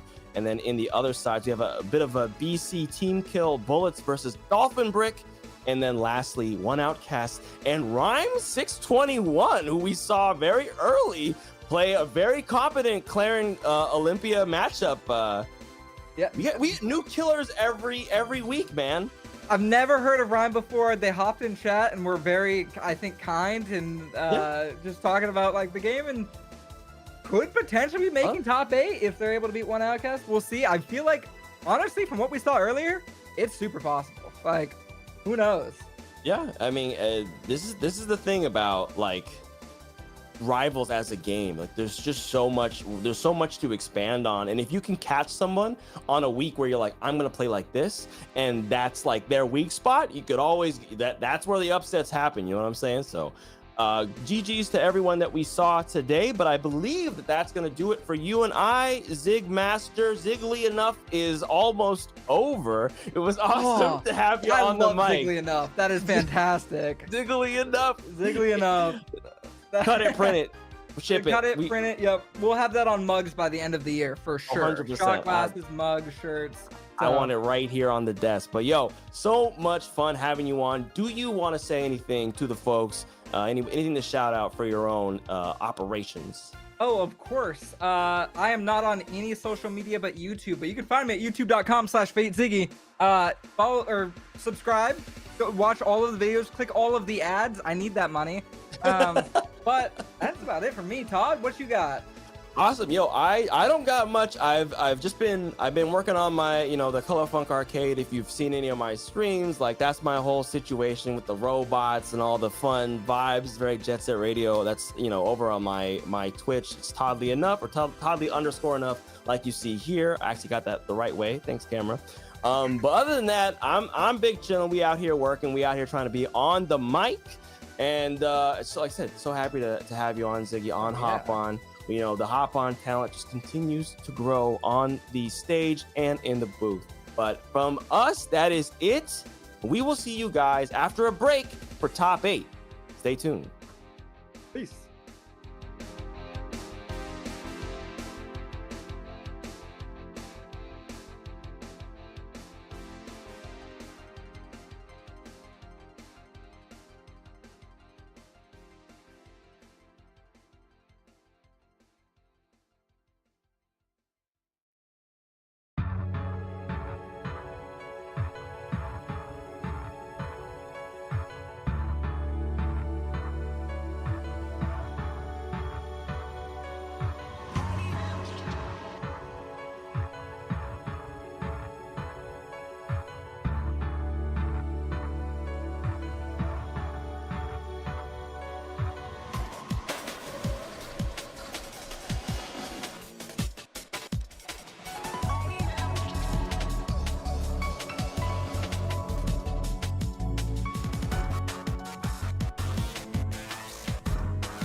folks, welcome back to Hop On PNW Rivals 30. Been some crazy stuff so far. You already know how it goes. Every week on Monday, we got that top tier West Coast Rivals action. The region's so crazy, dude. It's been some crazy killer sets, crazy killer people, monsters on the controllers for sure. I'm not one of them, so I'm on the caster couch. I'm Black Amar with Shadow, dude. How you doing, bro? I'm doing good. Good to be back. Yeah. I feel you. The Hop-On's always been full of killers, and taking a quick look at the top 8, I had seen one of my homies Outcast, so shout out to him. Looking forward to seeing him run through it. Yeah, I feel you. Definitely loving the Cali representation. SoCal is my home, so rooting for Durai for sure. It's a homie. Unfortunately, on the loser side of the bracket.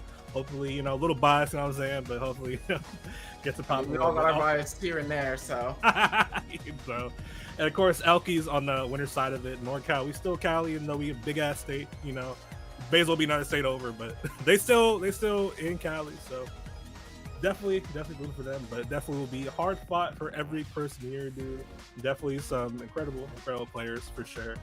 Winner side, of course, Sophie versus Elkiies, as well as Porn Psycho versus Maya. Definitely both will be killer sets for sure, as well as Bullets 1 Outcast. I think, is that a BC kill? I'm pretty sure it is, right? Yeah. Tough. It does happen though. And Deriver saw step as well on the loser side too. So incredible matches being planned, dude. So definitely stick around. Hope y'all been enjoying it so far. Definitely looking forward to it. How are you feeling, dude? How you feeling, Shadow? I'm doing great. Looking forward to getting on the roll here, because I'm looking forward to some rivals right now. Yeah. They fought Saturday too. Crazy Spake Fire said. Yeah, he told me about his little his little struggle with that. Struggle. Tell me about it. Oh my goodness. He despises Ed out there. For one. I mean, who doesn't, right? Definitely a character that can how do you say it? Cause some shenanigans. That's the best way. Oh, that move is crazy. Like I mean Ollie, so that move is oh my god, absolute death sentence. Yeah, that's rough. She cannot get back from down there for sure, dude. That is very tough for sure. But I think we're again to this is Elkiies versus Sophie. How do you feel about what we about to watch right now? Where are they gonna see some insane gameplay or a lot of hamster deaths? There's no in between when it comes to any Elkies sets. It's kind of true for sure. Elkiies, of course, we've seen earlier in the stream examples of that very high octane sort of playstyle, very just rushed down in your face, kind of like put you in a blender setups, the set play. It really embodies that set play aspect of Maple. On the other side of that, Sophie, dude, definitely is a monster with the Zetter burn for sure. Another super rush down heavy player, trying to kill you as early as humanly possible. One of those nothing things. but explosive gameplay from those two for sure. Facts, dude. Facts. Definitely could be a volatile set. I think is the best way to describe it. It's like, especially. Okay, you're all good. But yeah, especially because Zetter burn, bit of exploder recovery. Maple can be sometimes as well, but of course has more flexibility than Tether, but it really depends on having that market out. And sometimes, Sophie likes to use the market for other things too, so potentially see some early robbery shenanigans. We're definitely going to see some early robbery shenanigans. I'm going to say we definitely going to see some early robbery shenanigans. You were talking about potentially gimping, but I'm just like, Zetterburn will just explode you from anywhere. It doesn't really matter. Yes. And Maple, Facts. one of the lighter characters, definitely going to be able to blow up. Oh yeah, for sure, dude. Definitely will be fun to get to that very soon, for sure.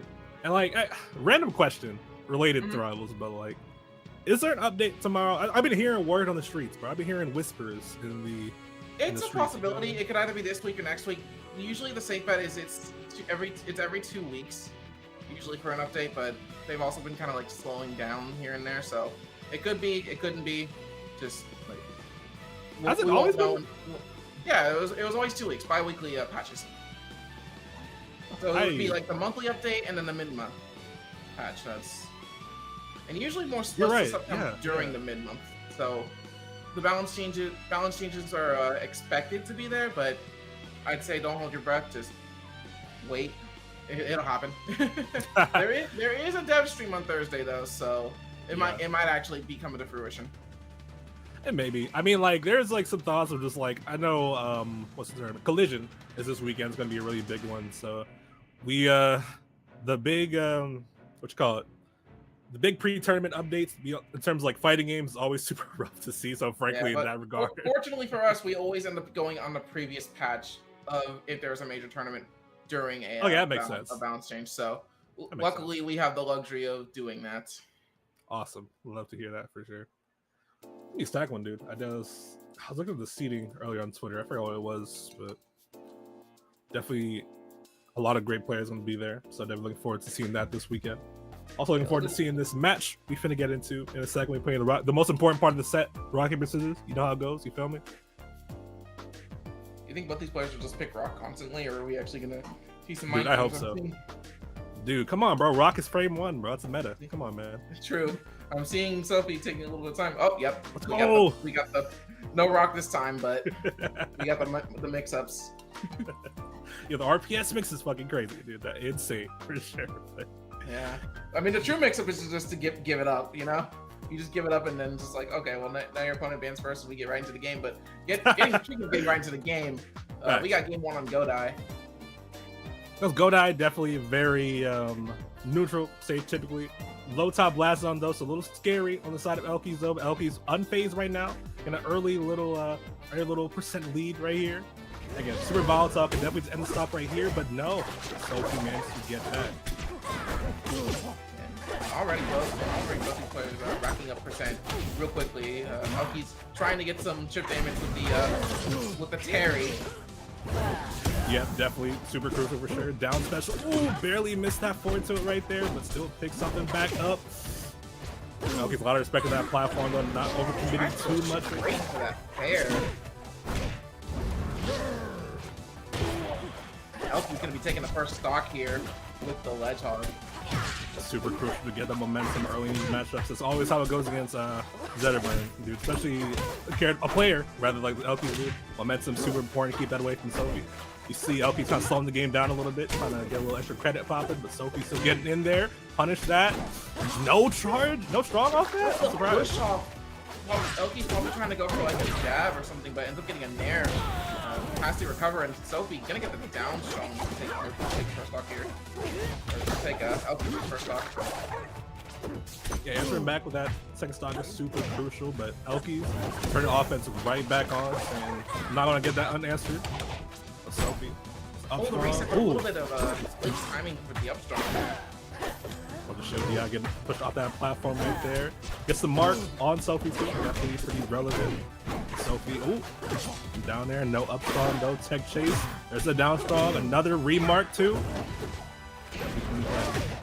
Couldn't really give him a follow-up off that because of the 4-hus, but still really dangerous for Sophie, and that's gonna take Sophie's second stock. It's that Godai Delta, dude, ever since that Blazo reduction, bro. The kills be coming a little bit earlier. Really set up on the platform there, really trying to get something going. Thought we were gonna see maybe a little more from that mark, but maybe Elkiies not expecting it to mark like that, or to wrap. Ooh, Sophie not expecting the tether back right there immediately. Elkiies still staying alive in the stock. Forward air knocked off the stage, invincibility, due to carrying and living. Will block, but no punish on the get up attack though. Projectile being thrown up both of them. Fireball and seed. Now we're getting right into each other's face.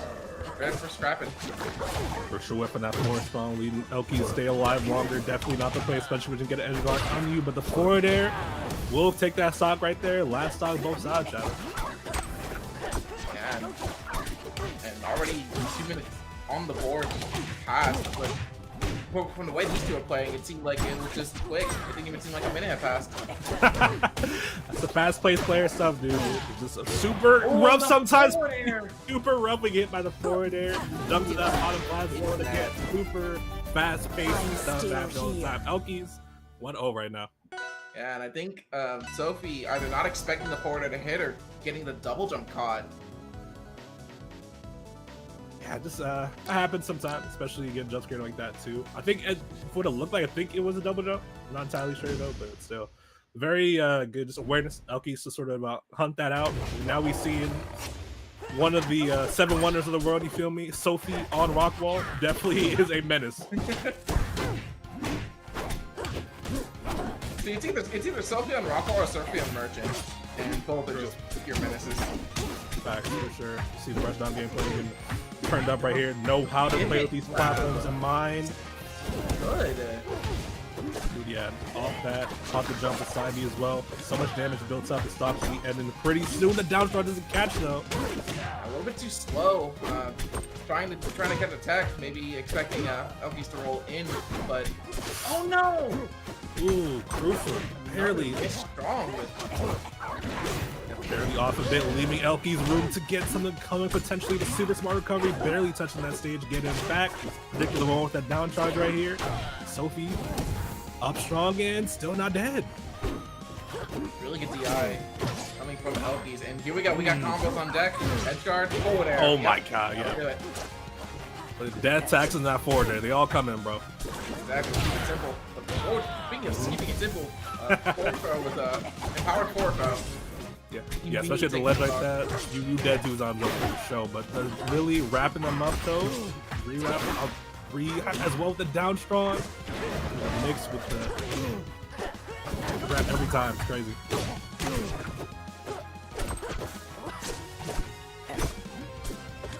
Really trying to get the side BO, not landing any of it. He's gonna get Elkiies off stage, but forced to fight back onto the stage.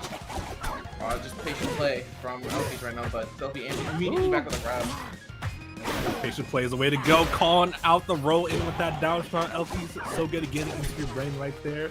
Elkiies up a little bit. You know, the stock can definitely fly immediately, but trying to build a little bit extra credit definitely is the way to go, especially getting this wrap right here. Block that. Tries to catch the landing with the dash attack there, but Sophie opting to stay off stage and is able to make it back. And we got the wrap combos, but good score hug from Sophie to make that combo just not extend any further. Opting to get the mark. On deck, see what they do with that. Oh, just stole that ledge. Dude, Elkiies won up 2-0 against Sophie. I'm still here. On Rockwall as well. That's a feat in itself, right? Exactly. Yeah, dude. Super just consistent play right there. Knowing when to slow things down against Sophie, make them scramble a little bit, as well as just its execution on these offstage scenarios every time. Just clean play overall, dude. Exactly. Elkiies just absolutely on fire right now. What do you think? Full advantage of the momentum. What do you think Sophie gotta do to bring this back? Because now down 2-0, it's a rough spot. I think.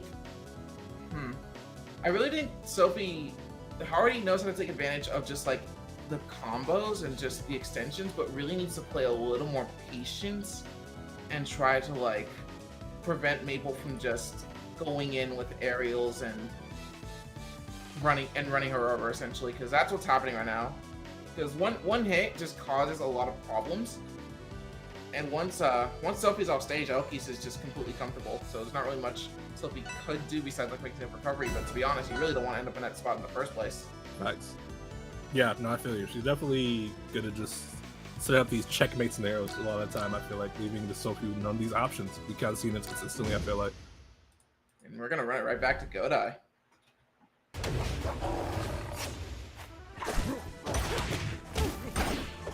Yeah, definitely makes sense. Running back here for sure. Lost on the stage is still pretty even as well. The low top blast zone still overall pretty good for Zetter. And what might be good for Zetter is getting a super early kill right here. No, Elkiies makes it. Getting it, trying to go for the jab forward tilt, but it ends up trading, and trading with Maple up special is definitely something you don't want to do. Yeah, a little bit of mad knockback, mad damage up to put them in the sky. Mad combos going from Elkiies, a little crazy down there. Managed to get it back though. Yeah, he's going all in with the with just the forward airs, and opting to just use the wrap to come back anyway instead of just like trying to recover normally, saying, okay, I'm just gonna go off stage and tether right back to you. I'm not even gonna take a chance at potentially trying to go for recovery. It's all in or nothing. Definitely all in play style for sure. Can lead to getting punched just like that. Forward air off the side, but 1% built up on Sophie. Definitely can clean up fast depending on how it goes. It's scaring me a little bit going off deep. Just up B getting punched in that down air, but not too much afterwards. Surprising. Not that much extra credit on Elkies stock right now. Yeah, I'm gonna let Elkies land there, and he's really getting punished for it hard, eating the forward air, losing the stock for that decision. It was unfortunate, but even if percent scenario though, forced on, not quite safe even despite all that space. So be so punishing, get that momentum right back up there. It's down there. Tag chase did not catch the dash attack though, hesitated a little bit. Oh my god, the nairs, dude. 3 of them, 3rd time's the charm. There we go. There's the up throw shine, up throw. Classic right there. Oh, here we go. And Shenanigans. opting for the re-steed rather than that's like one of the LP special. Yeah. You'll just opt to go for just like a re-steed rather than just like a hard punish.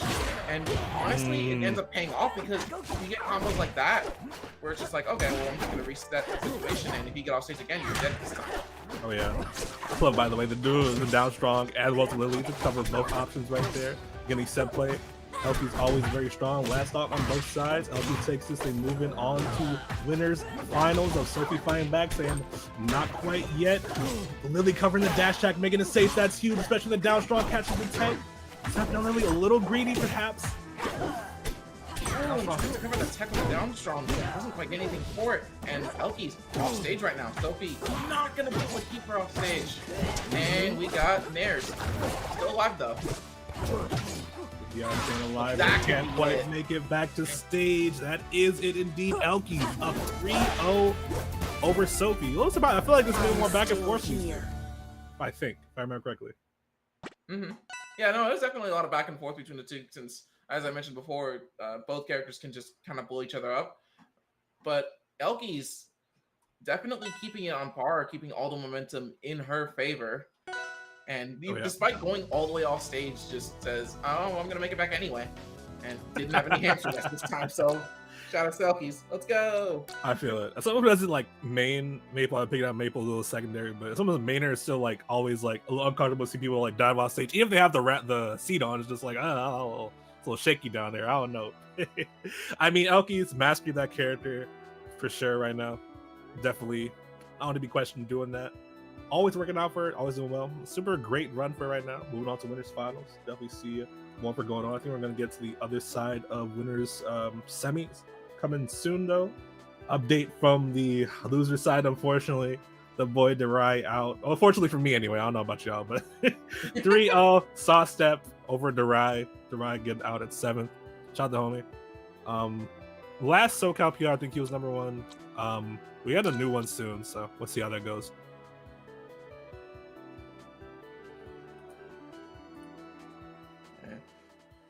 I mean, you hate to see your homies fall out of bracket, but honestly, like I've seen like Saw Steps. I'm pretty sure Saw Steps are free, right? So yeah. PNW being the home of just foxes, besides like New Jersey. But we got like well, actually the main ones I think of just like Sealder in SoCal. There's one more I'm forgetting off the top of my head. Sealder, Keeb, yeah. Yeah, Saw Step, and Mystery Soul, obviously. But we're not talking about that. We're talking about Corn Cycle and Maya going into Game 1 on Forest. Yeah. Now, this matchup, I used to hate this matchup. I really don't like Orkeen as a character in general. Yeah. What he can do, but understandable. I used to despise this matchup. I used to think it was like really bad probably, but after some time passing, and I've started understanding of like what this match is supposed to be, and Corn Cycle making a perfect example of like what you should be doing in this match. Absolutely keeping Orkeen out of your range and just racking on damage. But unfortunately, the first hamster death. So this is the other character that's known for hamster death. So oh yeah. I'd argue she's like the one I associate most hamster deaths with. I feel like this happens sometimes with up B, saving it back by not too far off right here. Good for them. Yeah. Unfortunate. But yeah, and just being a super fast faller, like Maple and Ollie are the two characters I associate with Game Shift. But right now, Corn Cycle not letting that affect him at all. Keeping Maya off stage, but gets hit by the up special and is gonna start to take some damage for it. Getting stuck in the air, but able to get back on the ground immediately. Bubbles taking that pressure back, and now we got F starting. And immediately Side Beast into the fully charged F strong. Unfortunately, Corn Cycle not giving himself many options to come back. This was just amazing right there. Just cards that knowing they would hit right in that spot. So now pretty sizable lead right here. Only building further and further, dude. Maya definitely wants to take advantage of these sort of situations. Baits out the parry from Corn Cycle though. Could be huge. Down special bubbles. Oh my god. And, oh wow, Maya trying to go for her little specialty side Bs off the stage to get a quick kill, but immediately getting snagged by Olu's side B. That fell up by the way, the down challenge with Gen Dash earlier before Strong will take the kill. It definitely will, but last stock, Maya 94%, definitely Corn Cycle's favor, but do not count Olympia out because they're going to rob you just the same. Not right now though. Not right now though. That back air, that's one of the great equalizers right there. But that back air, big time. Crazy. Like, oh, dude, like it's actually fucking insane. That's how powerful it is. Yeah, no, Warcane has a lot of powerful moves in general. Like Nair and Bear are both so strong that it's honestly just frustrating getting hit by both of them. And just Warcane being able to edge guard so well is just a massive detriment for Olympia. Most definitely. Now, how do you feel about this counter pick from Corn Cycle right here? I just personally hate this stage. Oh, I God. know it's a good stage for Ollie, but like, this stage drives me crazy. Yeah, I think it's good for like depending on the matchup though. I'm unsure on this one against like Warcane specifically. I think it would be a good stage against Warcane specifically. Like there are some characters I definitely wouldn't take here. Like I wouldn't take Zadaman here at all. Absolutely. Dying off the top early is not a good thing. And what Olympia can do for recovery, it's definitely not as like not as bad as people would think. Oh yeah. Despite not having a wall. Right. We have the resources back. It's like always relatively easy to get sort of within the range of the stage though. Exactly. Like as long as you have like one resource, you can just crystal dash your way back. Oh my god! No! Corn Cycle, don't have the easiest super That's route. rough. Oh, That's no. so rough. You know what's sad to me? With what I know now about Olympia, Corn Cycle definitely could have made that back. I think so too. Yeah. Unfortunate, wasn't ready for it. Beef barely makes it back to stage, but Maya building up some percents right now though.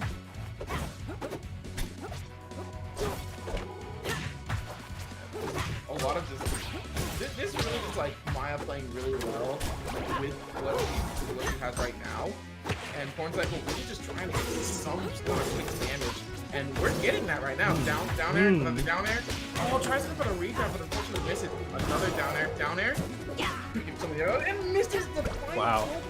Again, the second time Corn Cycle missed a go. That is definitely gonna fight him. Come back to fight him.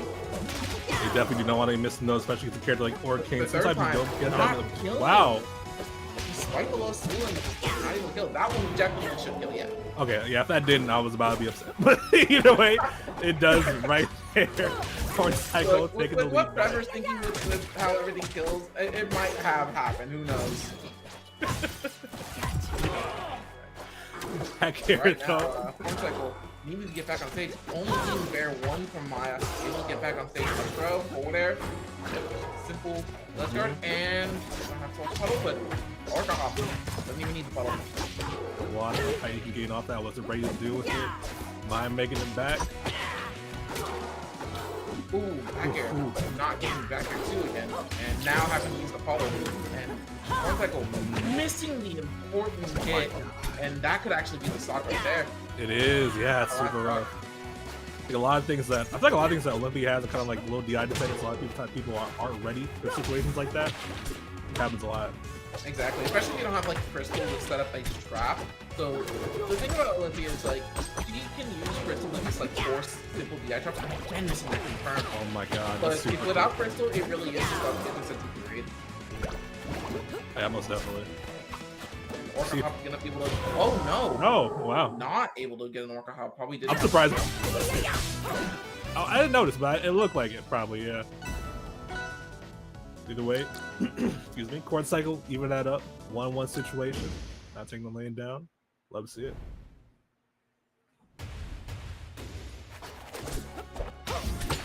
Rockman Jules a bit of a neutral pick for here for both these characters, honestly.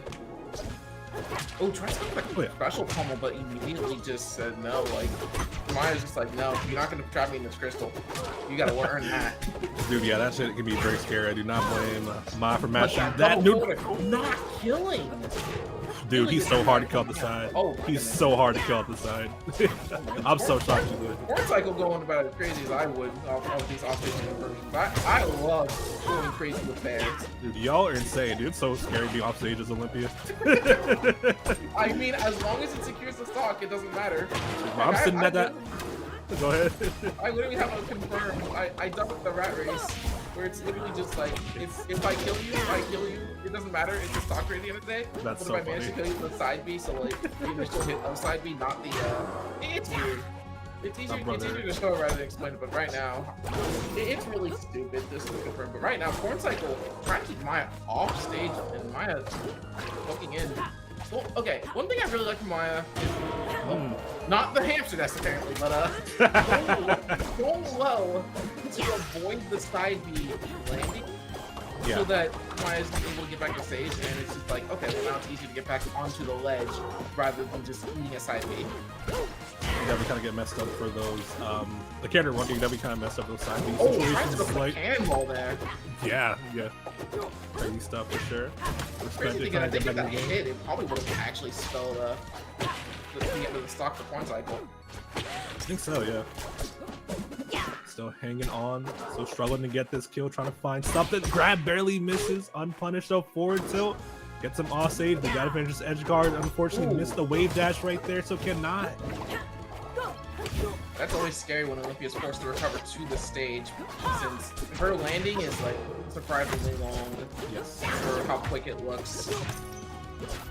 Well, for how quick she falls, I should say. Yeah, super fast. Sure. And now we're seeing the Corn Cycle snowballing right now. Dude. If they can get the kill before Maya can, that'll definitely be huge. But Maya, 147, you gotta get this one right. No! Up B challenge, wasn't ready for it. I think one thing that I'm like surprised I'm not really seeing from Corn Cycle is the use of Crystal outside of like wall jumps for recovery. This option did not even use Crystal for the recovery and misses the ledge move, the ledge dash, trying to get something, but Maya able to get back on stage. Hanging on. There's the kill right there, but so much percent behind. Just one big hit from the Corn Cycle. We'll see if they can extend this or even up this lead, this deficit rather. One big hit or even like a down tilt just spell the end for Maya, but Maya racking up a ton of percent. Corn Cycle off stage. Needs one straight for the recovery and forward air gonna take it. Yeah, bro. 68%, 74% on Corn Cycle right now. Arcane, definitely no stranger to setting up a kill. Getting the pummel and 34% on Maya right now. Trying to get something. Both these players scrapping constantly. Down throw. Oh, wow. Side B. So Never reach for the though. stars. Never mind. Yeah. Right. That's right here by Maya though. Maya's trying to get back into this game. Ledge sneaks by those bubbles though. Amazing time from Corn Cycle. Down air, catching tag. Ooh, but unfortunately unable to follow up on that second down air. Just waiting for the tag, but waits a little too long. Double dash attack. Trying to get something. These down tilts didn't work. Down tilt up B. Good DI from Maya, not taking it just yet. Ooh, not quite yet, but 152% you imagine. Whoa. Whoa. Dude, you get a little crazy right there. Maya's having fun. Whoa. A little crazy right Nothing there. less than total victory. Top 2-1 is Corn Cycle right here. The pressure been very strong to see. Might be struggling for like answer back loaded to see if they can. We go into Rock Wall though. A little scary against Olympia, but I mean I think is a stage that also worked out in Arcade's favor. It can be. Like one of my main rules is like don't take all at Rock Wall, but I think Orkeen doesn't really care about the stage we go to. It's more just a matter of like Will you die to shenanigans? If so, then I'll take you to the stage. Oh, that's Shima shenanigans. Speaking of shenanigans, just immediate Hedgehog to take the first stock, but already showing the reason why you don't take the rat here. Oh yeah, she can Q super early for sure, but I think the edge guard, no, super hard. I love how just Corn Cycle mixes up the sort of recovery every time they get hard for Maya to pin down, despite how linear her recovery can be sometimes. Love to see it. Right now, Corn Cycle is trying to get something, but constantly getting grabbed and chipped by Maya. Forward gonna send it to knockdown. And now Maya is setting up for knockdown too. Jab 3. Interesting option. Probably didn't think Forward was gonna land, or wasn't ready for it. Essentially wasn't really believing it right there, but Corn Cycle, dude, extending this lead further and further, trying to get this kill to down there, barely misses. The up tilt will catch. Neutral special catch tech out right here. Gem pop, combo off that. Oh, I got a clean conversion. Trying to make the TI, but Maya either was ready for it or wasn't ready for it, depending on what you want to believe here. Either way, it's either completely intentional or the most accidental thing you'll ever have to do. Yeah, either way, impressive to be ready for it, but exactly, like back air known for being a three-way mix up with funny enough up air and up air. Yeah, both air taunting got their stocks, by the way. Love to see it. A little bit of fun, but Corn Cycle still the whole stock. Facts, for sure. Video games, you know, it's supposed to be fun, you feel me? Ooh, the nair bounce setting up both hits and trying to follow with the down tilt. Unfortunately, doesn't get anything else out of that. Whatever. Oh my god. Oh my. Oh wow. Trying to end their life down there, dude. Oh my goodness. I tell you. I'm assuming they forgot about the wow. I have with all these side Bs, but immediately taking that away. Yes. I love how they just charge that first one, by the way. Don't interact with it, end up right there. Couple of fight shenanigans at the end of that, but Corn Cycle, consistent, good play with that rat right there. The offense pressure was on point, overwhelming Maya a little bit, and it's sort of preventing her from coming back in situations. Makes up recovery all the time too for the edge guards. Definitely super impressive play all around. Moving on to winners finals as well. Definitely great stuff. Yeah, for sure. Like both sets we've seen so far have just been an absolute blast to witness. And despite the amount of times I've seen these players play, it never gets dull. Honestly, yeah, I feel that for sure. Like, I feel like people just are constantly like evolving, you know, in terms of how they play, how they approach things. It definitely keeps it really fun to watch, and definitely just, especially our region, bro. We got like some really fun players for sure, man. Definitely always a pleasure to get to watch and cast it. Exactly. But another update from the loser side of the bracket: Bullets 3-2 over one Outcast. Moving on to the other side of loser quarters. Ooh, another close set. They go close all the time? Yeah, they do. Makes sense. Man, that Endless versus Crag, bro, that's such a funny matchup. I swear to God. Yeah, it's hilarious. Like, no matter what side of the spectrum, it's always going to be some form of shenanigans. Literally, bro. Shout out One Outcast, dude. Love that dude's commentary, by the way. Hopefully get to commentate with him at some point. Heck yeah. Nah, he's been doing a lot recently, just with what he's been reaching out to. And I love hearing him on comms as well. It's definitely great, man. Definitely very great. Looking at the matches, loose quarters. I'm not sure which one we're getting to first, but it's oh no, you got to guess. Sophilo versus Sawstep. How you feel about this matchup? First off, let's talk about the matchup. Wait, what happened? Oh, I was gonna say, like, in terms of the matchup itself, I think it's even. I think, despite like what Fleet can do to Zetter just kind of has the ability to just explode at any given moment. It's just like, okay, well, that's kind of. But yeah, in terms of these players, I'd actually agree the same thing because I've seen both these players just edge charging constantly. Yes, most definitely. So like, I'm definitely in for a show. Yeah, for sure. It's like a situation where Zetterberg can just blow up this character. Did not get the sweet spot of fire there. We definitely would have saw it. But okay. Yeah. But at the same time, though, if Sawstep gets him off the stage, can just be Currency some edge guarding coming pretty clutch. So, had to see how it goes. Wait for the next with the into the low cancel the grab. Love that. But Sophie continuing the onslaught, leaving Sawstep no room to breathe whatsoever. Always in their face. Answers back with the nair from the pressure sequence. Still, Sophie always unfazed, dude. Exactly. And Sawstep trying to get some chip damage on, but really need to get Sophie off stage. Sophie be doing a better job with that than Sawstep is right now. Dude, that's like the win condition in this matchup. For sure, you need to get him off stage as soon as possible because letting him snowball against you, no. But the difference is Zetter has ultimate win condition because again, fire. Yes, exactly. Up strong though? No, I'm not gonna take it. Oh my god, the shine stall. I just noticed that. But unfortunately, it not mattering, ending up in the perfect position for Sawstep to just get that back in. Able to get back on stage. Basically got free. Oh my god, there's a shine spike. You're not coming back from that. Oh my goodness. Fresh stock on the stock lead too. Sophie looking super nice, dude. They can't overcome the pressure right now. They gotta get the lion off the stage. I've been seeing that play to that win condition. It's super important. Right now, Sophie just get in complete control right now. Sawstep having a lot of difficulty trying to get some conversion out. We get straight hits, but not really any conversion. Down throw, up throw, will take it. And we got a 2-stock for game 1. Dude, she is so scary when I swear, bro. It's just like horrifying to watch. You feel me?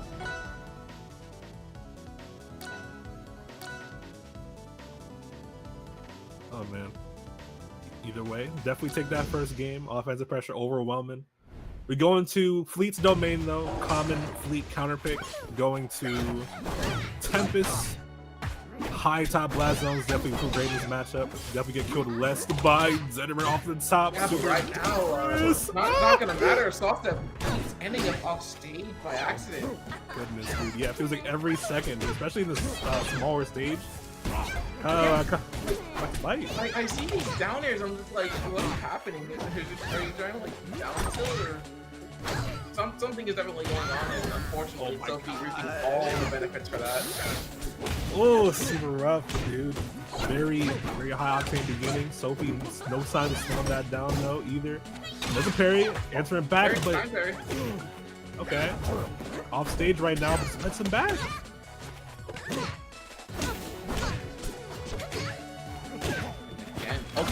Good air break. Oh wow! Wants to go for the reverse bear, and it would have looked like he was hooked there, but missed the second hit. Yeah, unfortunate. Dude. Every time they got an offstage situation going, Sophie managed to get back. Something unfortunate happens.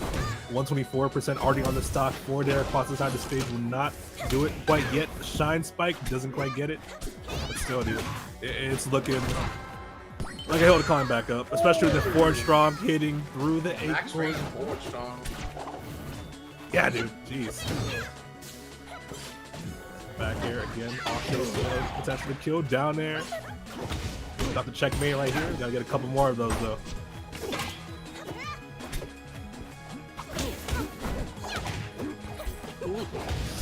They're answering back. Sophilo pressured at this corner every step of the way, dude. So you're able to get out.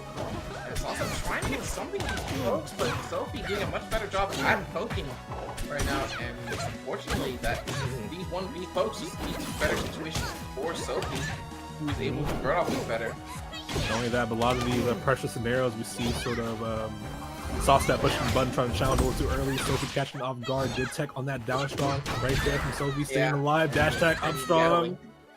Yeah, classic Gallon combo gonna take it, dude. Up 2-0 right now with Sophie trying to speed run his quarters match, bro.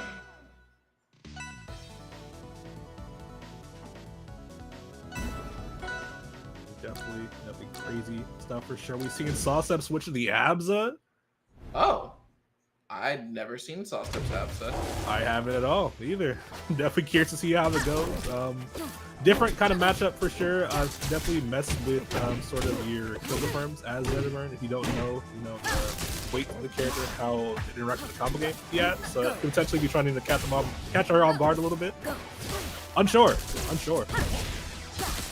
Ooh, right now, Sauce-Tip making a good case, a good showing with his Absa right now. Definitely doing a lot better than we've seen with so far, but who knows, maybe. So Sophie's either going to adapt to it or we're going to see something crazy. Yeah, Sophie, no I stranger personally go for the latter.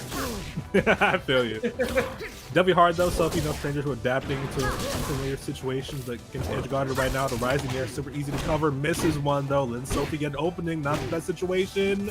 Up there, still not quite dead. Forward strong trying to beat to the mid. Down to parried. And down strong, not gonna quite lead to anything extra besides off stage. And again, Sophie is back on, eating the thunder line. I'm gonna get Sauce with the first stop. Yeah, wake up lightning line off stage, pretty crazy. Like, missed the tech. There's a back with the lion's paw. And back up for sure. Momentum on their side. Up strong, up the other way. Okay. Let's see the weight, dude. Messed up the combo game a little bit. So we need a little bit of time adjusting, dropping a couple things we didn't see him drop against Fleet. Immediately just answering back with these grabs, trying to get something extra, just going for extenders. Not even trying to go for a finish unless, like, Sophie not trying to go for like a finishing move unless absolutely certain. It's just impressive. Like, sure, it might not be a kill, but at the same time, it's just like, well now they're off stage, and now you have a chance to just do it again.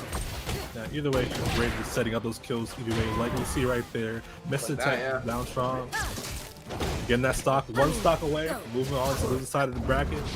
Sauce-Tip trying to lock it in. It's forward air, still not enough. Not gonna quite take it just yet. The edge guard. Mm-hmm. Oh wow, that's a combo? That was sick, for sure. Yeah, that was real sick. Never seen that before. It's definitely possible, but I don't know, Sophie got their hands on you, the This, on claws the other on hand, you. I've seen 1,000 times. Facts. Facts. Forward air. 70% out of nowhere right there. Gotta hold that damage. Ooh, I think getting a little bit early timing on the forward air might have actually been the block if it landed. But right now, Sophie, getting the special. Just like a chance and barely missing the up strong. Sauce-Tip with one more chance at life. Again, we were saying, messed up the combo game with the gravity of her a little bit. Be a little bit difficult to forward there. Still staying alive with the DI. Definitely doable if your Sauce-Tip situation. Down throw too far out to get something. Dude. Not going to be able to get anything extra now. Once again, uses the muscle memory. Cautious the jump with the forward air. Sophie gonna take that 1-3-0 right now. I definitely respect the switch to the goat right there. Definitely it was cooking. Yeah, definitely was cooking. Definitely working on pretty well. I felt like that was like the strongest showing they had in that set right here. I feel like mixing up your opponent a little bit, especially with an unfamiliar sort of character that not a lot of people really play. It's like a super high level right now. Definitely is good. I would like to see that more often from Sauce-Tip. I like their Absa play for sure, but unfortunately not quite enough to do it. Sophia still clutches it out. Right? Yeah, I think she's such a really interesting character. Juno and Ant are really the main two that come to mind for people really like pushing this character right now. Mm-hmm.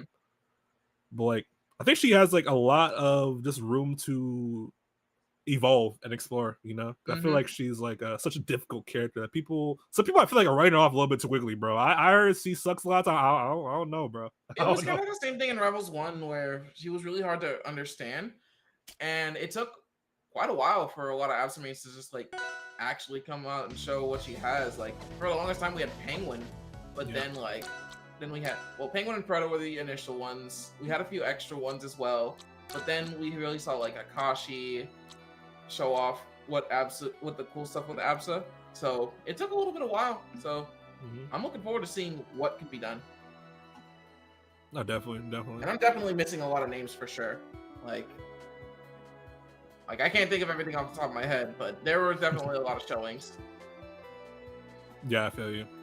A lot of history right there, man. But I mean, different game though, so we'll definitely take more time to re-figure out, I guess you could say. So exactly, especially since she is kind of a little different in this engine comparatively, because like before you could just kind of do like a lot of cool movement stuff with the upbeat, which you still can, but not nearly as much as you could in Rivals 1, because Rivals 1 you could just do upbeat into the wall and then just combo from there. So that shit was crazy. I seen that shit before. That was crazy.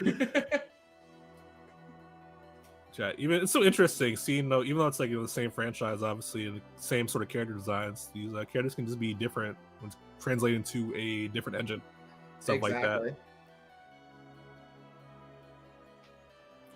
Yeah. Who did you actually? I'm not actually sure. Who did you play in Rivals 1? Rivals 1, I played Rano mainly, and then after Olympia came out, like a year or two after that, I started playing her. Yeah. I feel it. What made you want to switch off Frog Boy over there?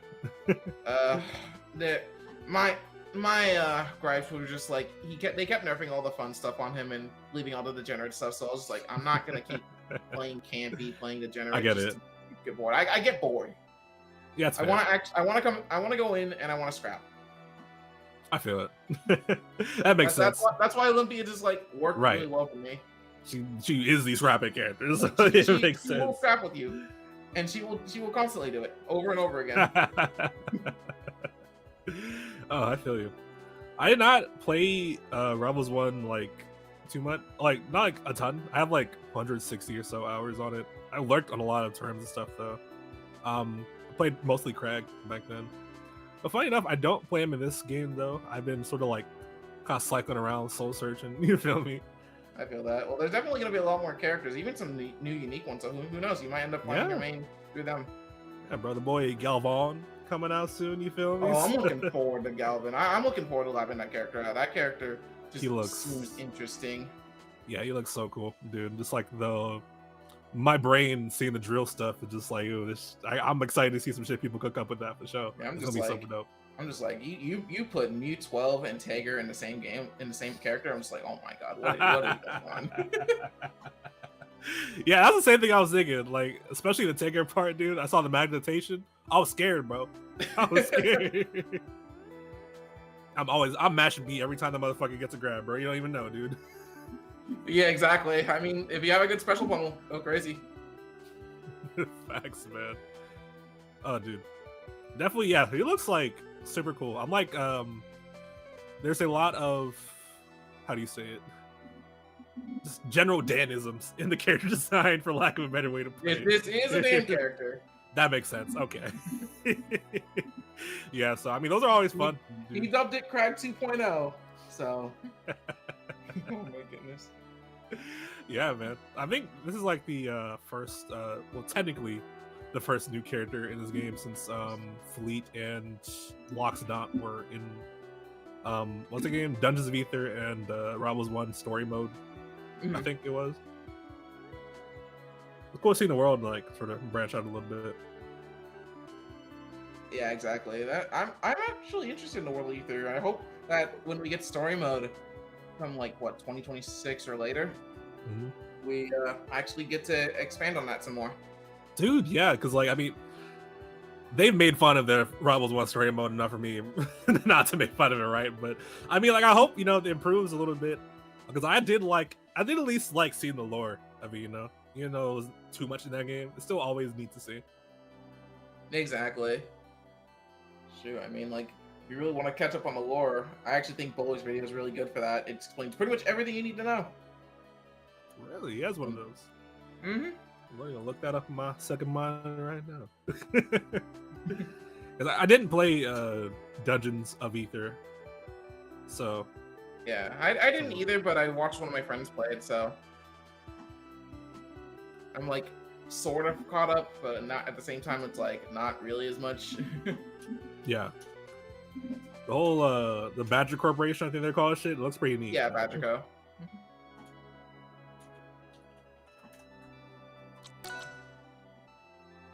It's like an hour? Goddamn, dude.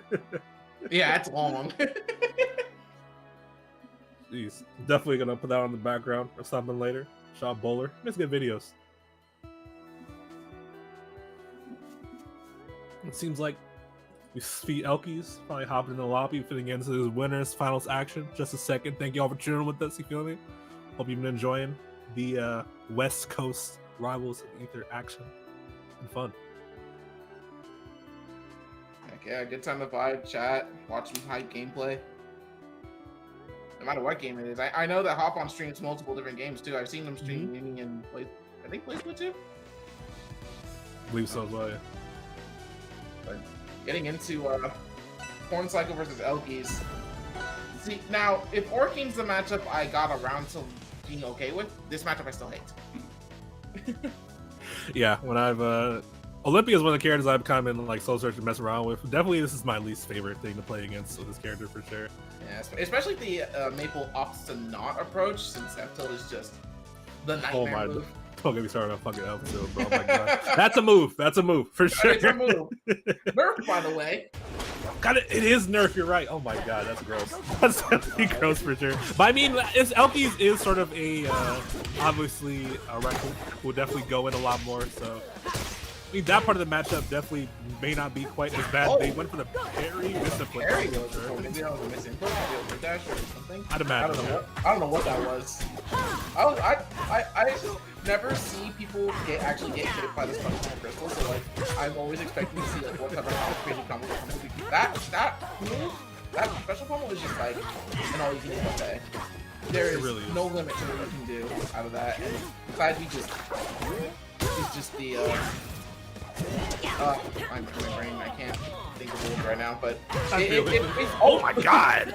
But what I don't have to think about what I just saw there. I saw some absolute destruction coming from Elkies right there. That combo to forward air just cleanly taking contact with stock.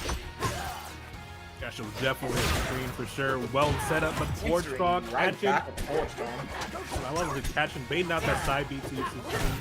Already having a sort of a handle on Elkies for the recovery habit. Definitely good to see. Unicorn cycle, forward tilt up coming out. The pokes in the mid range should be a little difficult for Olympia to break through. Dude. Wow, dash tag! Oh my god. Yeah, these two are just trying to hit each other, and yeah, just forced to run into the out special, but not really gonna do anything with corn cycles to get to recover. Where's him off stage? Get attack. Fortunately for Elkies, not getting punched. Up strong does not hit, but up tilt will. Just chasing him back on stage, barely. Gets hit by a wake up special. Ooh. So tech chase back air, gets him off the stage. Yeah, just trying to get some quick pokes, just some quick damage, but really needs to confirm right now.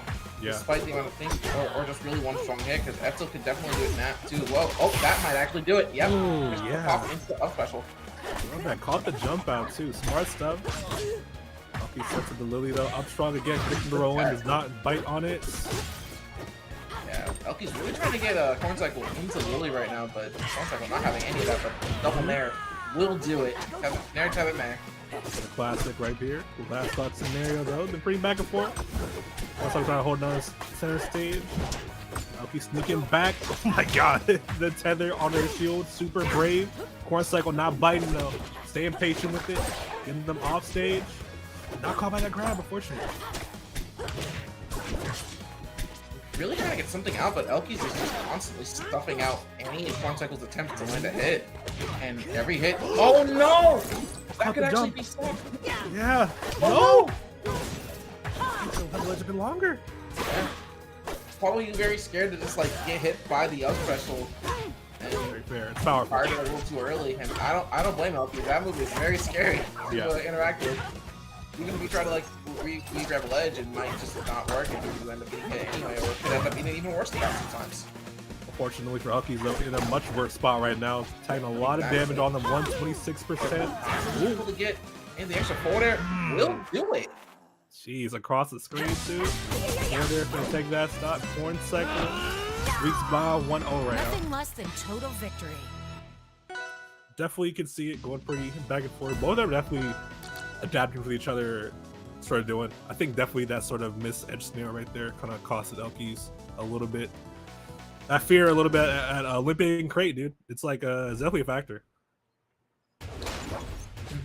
But moving right into game 2, we're going right on Godai, and I don't really know what to expect out of this pick right now. Probably just a neutral pick at this point, since it could just be a comfort pick. Right. They're gonna play on the stage a million times. We all know how it works. Exactly. Like, I mean, if it works, it works. Right now, it's working. Corn Cycle at 60% right now, but answering back with the Elkiies special, just getting the grabs and the resets. Goes to Crystal in the opposite way. Probably meant to be a attempted read to tech inward. Oh, and unfortunately losing out to that side B. You hate to see that. Despite how like slightly disjointed all these up B is, Maple's just like, I'm still winning. Out of sheer will and ignorance. Will and ignorance is great. Okay, tethered forward there, taking that that was cool though. We just had side B, getting them on. Is that first stock gone? That was whoa. This is the punish stuff. Yeah, just trying to end the stock right there. Again, another strong attack. Oh, we are fishing. We're fishing. Fish hooks out.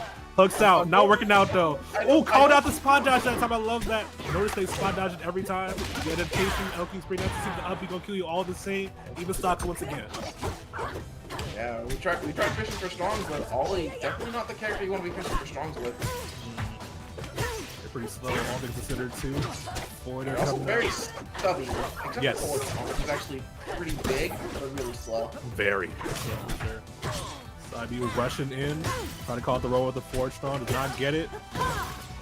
Out the tech. Immediately getting back to stage, eating that up special into a combo, but not going to eat anymore. Really managed to get out of there with the tech away, or tech and put, tech in. The downer going to be taking it though. Not close enough to that wall. Yeah. Yeah, that move was strong. That is like, I think it's is it the strongest or second strongest spike in the game? It's one of those, I know for sure, but I forget what's one. Yeah, because like, it's in competition with the blocks down there. Yes. Both of them break right now. Oh, Lily at this ledge though, trying to set the edge guard, gets back to the stage. Get up attack, getting them off him. Oh, called out the get up attack. Elkiies throwing out a little much. Back, armor through, but still getting hit all the same. Side B, and catch the tech. Mixing up the tech options. Love to see it. Yeah, here we go. We got the reset. Oh boy. Down air, up air, crystal. Oh no! Option to go for the quick hit. Maybe the crystal dash might have paid off this time. The 4 strong and that might actually take it. Oh, avoids it. Wow. Gets in the continue. And doesn't get by Lily, but gets that down strong and still just barely alive. One more chance though. Oh my god, I thought that was gonna hit. Oh my god, yeah. Super scary on both sides of it. Forward tilt. Not gonna take it just yet. Still with a tether. Able to make it back with the tether immediately, but doesn't even need it. Up piece to the ledge, and Corn Cycle really needs to get some hit. Otherwise, oh my god, the read! Dude didn't get scared and attended to him. Jump to read that. Yeah, that was a soul read. That was just like, crazy. Okay, you've been doing this all the time. I'm just gonna hit you. Yeah. Again, Elkiies, dude. Again, these set play heavy players, dude. They be catching onto your habits like that. Gotta be careful. Exactly, and Corn Cycle won the rock wall. Oh boy, we talked about Olympia on this stage before, right? We talked about Olympia on this stage for sure, and Maple being one of the other characters that was actually okay on this stage, but at the same time, it doesn't really matter. Rat on rock wall is rat on rock wall. Exactly. Nair to the quarter, 70% already on Elkiies right now. Missed that down front 2 steps. Tries to go for the read, expecting the tech inward, but Elkiies not giving that at all, but still eating all this constant pressure. Pressure, bro. And eats the get up special. Now the pressure is Elkiies. Oh my god! Wow. We are trying to get this. We are just fishing for this now. Exactly, dude. A little concerned to see if you're a Corn Cycle fan though. They'll be fumbling some kills a little bit. Even if Elkiies will come back, not the best. Elkiies saying, hey. You might be reaching into your habits a little bit here. Let me try to take that from you. Yeah, Even up a little bit. You see Corn Cycle hesitating to come in a little bit, slowing it down. The shield looking a little low. Of course, Elkies out the shield, upbeat for your troubles right there, taking that first stop. Up in there. Oh, still alive. Yeah, Trey not doing anything but there will take it, and just constant, unfortunate trades leading into that stock right there. That was GameStop right there. That was GameStop for sure. Yeah. Yeah, I got to experience that actually, and those trades are awful. I did it so much in middle school. I traded away so many games. I still regret it, dude. I fucking regret it. So do I. And right now, the Corn Cycle able to make it back on stage to the onslaught of pressure that Elkies is displaying. It eats a Terry and is forced off stage again. Plants gathered. Plants versus zombies over here. Oh my god, Plants vs. Rats maybe a little bit, dude. Fighting past them real quick. True. Neutral special, the gem. On out the dash attack. If you stock and borrow time right now as that forward hits after that down tilt. That time is absolutely gone. 100%. Quick conversion to end it. Now Corn Cycle pretty decently sizable lead right here. No tech. Going for these down airs, trying to get the hard read, but I wonder if that might be a little too much.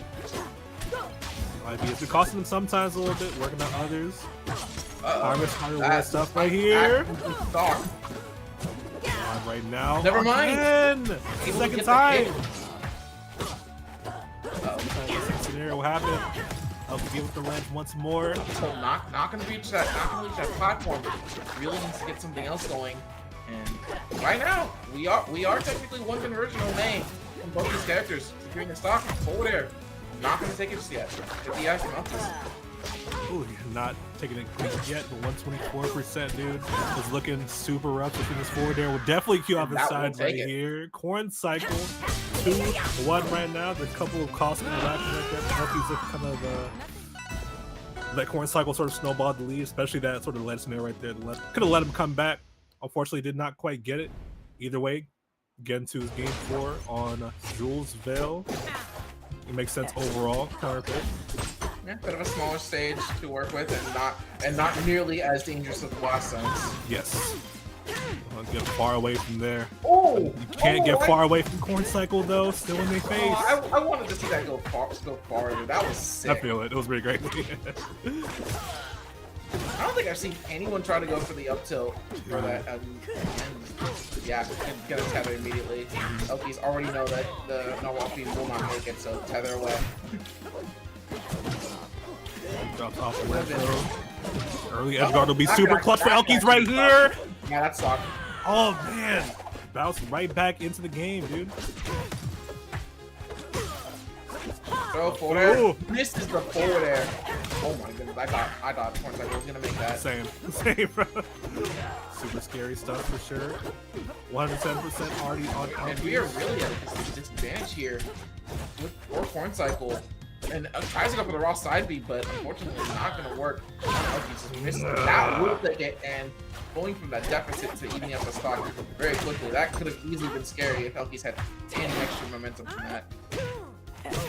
Could have been for sure. Elkies gets momentum right now, but again, Corn Cycle, they want to take a lane down. Always swinging when they find the chance to, find a good time to challenge back or air punish. Again, predicting these roll-ins that aren't quite coming. Elkies not quite getting much. Elkies tech takes scenarios. Another one right there. Oh, the wait. Just waiting for the spot dodge and the move afterward and immediately landing the grab. But not really getting much out of it. Corn Cycle being the one that's forced off stage, but Elkies fighting back, tether.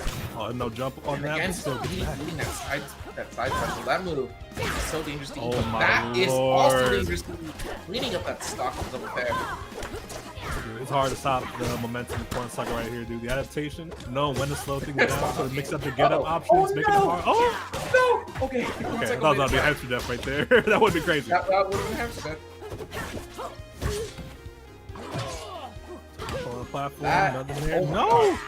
That's the first time I've ever seen him lose tower spot. I feel you.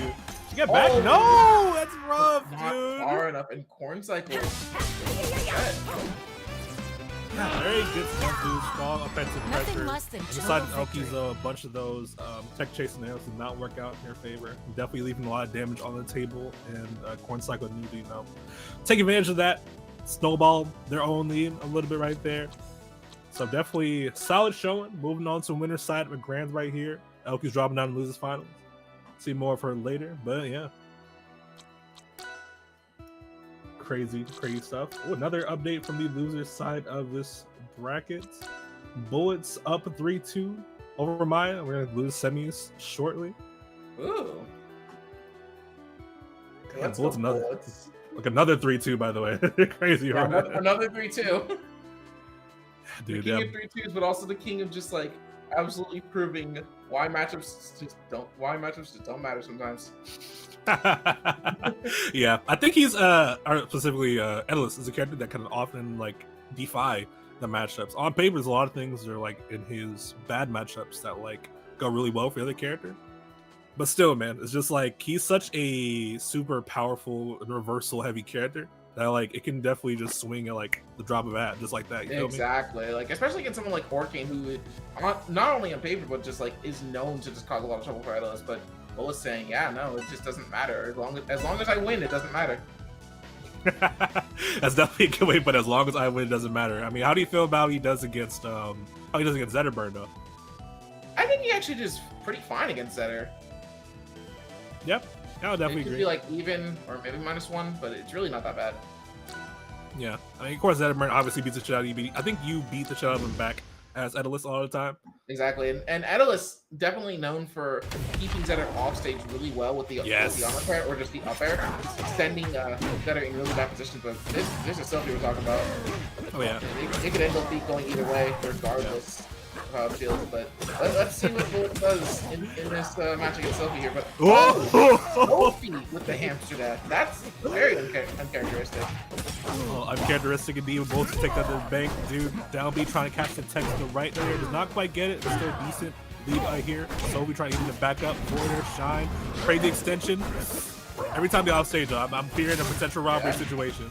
I saw that shine and I expected to jump down air, but Yeah. honestly, we got to shine down strong, so I guess that's close enough. It's shine down something, you feel me?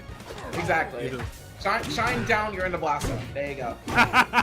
All the same right here. Sophie even and back up the deficit immediately right off 76%. Where did the health on the stock go? I don't know, but he's now off stage. Makes it back. Sophie chasing him right back on though.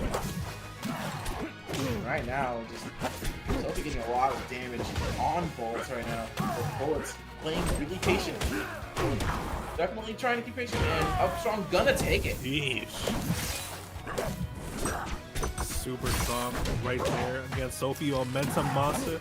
They get it. They're never gonna let it go, dude. Exactly. And right now, Bullets really trying to fight for this, but Sophie not letting him have this at all.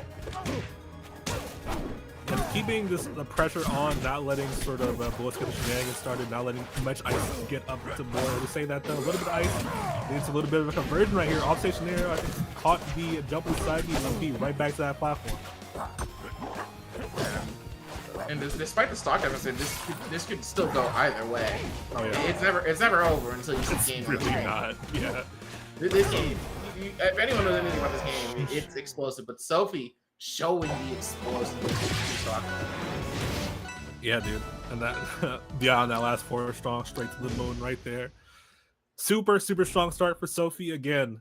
Challenging her pressure, always super difficult. I mean, Bullets is somebody can do it, but definitely needs to get the ice and his sort of momentum of his own sort of set up. Because right now it's looking like the Sophie show right now, bro. Exactly. Sophie wanting to not only get that run back against Elkiies, but completely win the tournament. I know Sophie's been itching to win their hop on. So you can see it in the play, dude. 112% already on the board. Barely misses that forward there. Bullets gets back. Not for long, though. Shine, no fault after that. Ah! Scary situation right there. Down throw. That Bullets immediately spot dodging that. Giving himself another chance. Forward throw, not going to take it. Not quite. 142% on board, though. Edgeguard looking Oh like... no! Oh, The air dodge. frame trap. Bullets trying to air dodge the platform, but unfortunately misses it. It's up strong, of course, trouble. little trap himself right there, taking that stock. Percent's not too far out though, but I say that though. Sophie, they climbing fast, bro. Percents, yeah. What are percents? They don't exist. They don't exist. So I'm right. You're right. I'm tripping. Down tilt causes a text narrow and like every time it feels like Bullet's not getting much off these openings. They've gotten a few of them consistently. It's been Sophie just taking the openings to the big. There it is. There's up air right there. Dump to the bottom blast zone. 104% of the stock though. You need to get something happen. See a lot of ice on the stage though. The movement getting a little tricky. Oh, the up tilt's really good. Oh, misses the downer. If able to get back on stage, and turn this back into a neutral situation. Back air, forward air, not gonna take it just yet. I'll tell you, taking back the momentum is super crucial against Tries Sophie. to Wow. Stop with the up on the ground, but doesn't quite land it, and Sophie able to get back on stage. Oh, it's going too far! Oh no! Oh, you hate to see it. You can't hold up in this game, buddy. Exactly, man. Unfortunate, but Sophie's still at the stock. Forward it. No! That was a misinput. He wanted to jump there. Yeah, that's super rough. Now, you're letting her stay alive again. Build this momentum even more. 59%, 70%, 76%. Don't matter right now. Reversal, no! The down air is missing! Okay. Still staying alive! Sophie! Man, after all that, SD a little right here. Still doable. Never, I don't know. A little rough right now. Especially without the air dodge. Yeah. Oh, but Austin just go for the F strong, and Bullet's gonna get back on stage. Fighting How gets rid of the ledge here, but right now Sophie was just full coverage of this ledge. Not getting out of this position Back at it, all. take it, Forward yeah. tilt, covered the P past the ledge. Oh Sophie my god, that was almost sick. right now. Jesus, man. Yeah. Oh, she's scary. She's scary. Yeah, that is definitely the understatement of the century for sure. 100%. I mean, I would love to see more come out of these sort of interactions that are Bullets winning, but a couple of unfortunate drops right there led to just her sort of so much momentum, bro. And now, again, the momentum on Sophie's side, early start, similar to how the last game started. Yeah, just constantly building up percent, keeping Bullets off stage, and Bullets really having a hard time answering Oh my this. god. A hard time.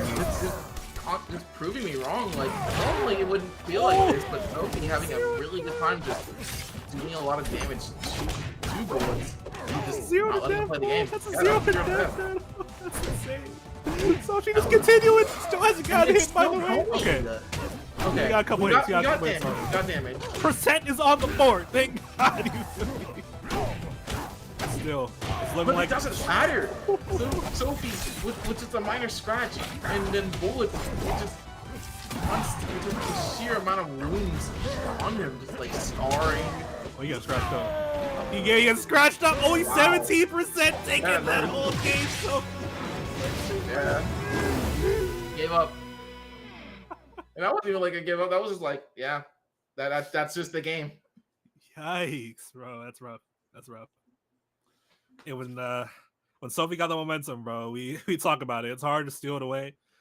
Unfortunate. Again, a couple of unfortunate drops and bullets right there. Still solid performance overall in this tournament. I think this is fourth in this bracket. Not bad whatsoever. Oh yeah, no, that's absolutely a good showing from Bullets, who has definitely shown multiple times that he's capable of just bringing Elkiies to the top. Yeah, dude, I love seeing Bros Edalus for sure. That is one of my favorite robbers in the community. You feel me? Robbing them, so always a pleasure watching. But sometimes you don't get to play, bro. It happens. Yeah, it happens. Even the best players sometimes just don't get to play. Yeah. But yeah, coming back, you were talking about earlier, that run back from winners semis, I believe. Coming right back to you. Elkiies versus Sophie. To remind people, Elkiies did take it 3-0 earlier, but I mean, we see how hot Sophie's playing right now, right? So definitely could be a bit harder. Sophie is on fire right now, and That's what you did there. Hey, funny guy. I feel you. But yeah, we know Sophie wants revenge, and maybe we'll see it. Oh yeah, playing on a tear right now for sure. Tearing through the losers bracket, Rio saw step, and then we saw what happened to Bullets right now. Another 3-0 situation. We got another 3-0 situation. I don't know. On the see though. Oh, sure. For everybody watching, by the way, this Hop on Rivals 30 action. Hope you've been enjoying the matches we've been watching. It's been super fun.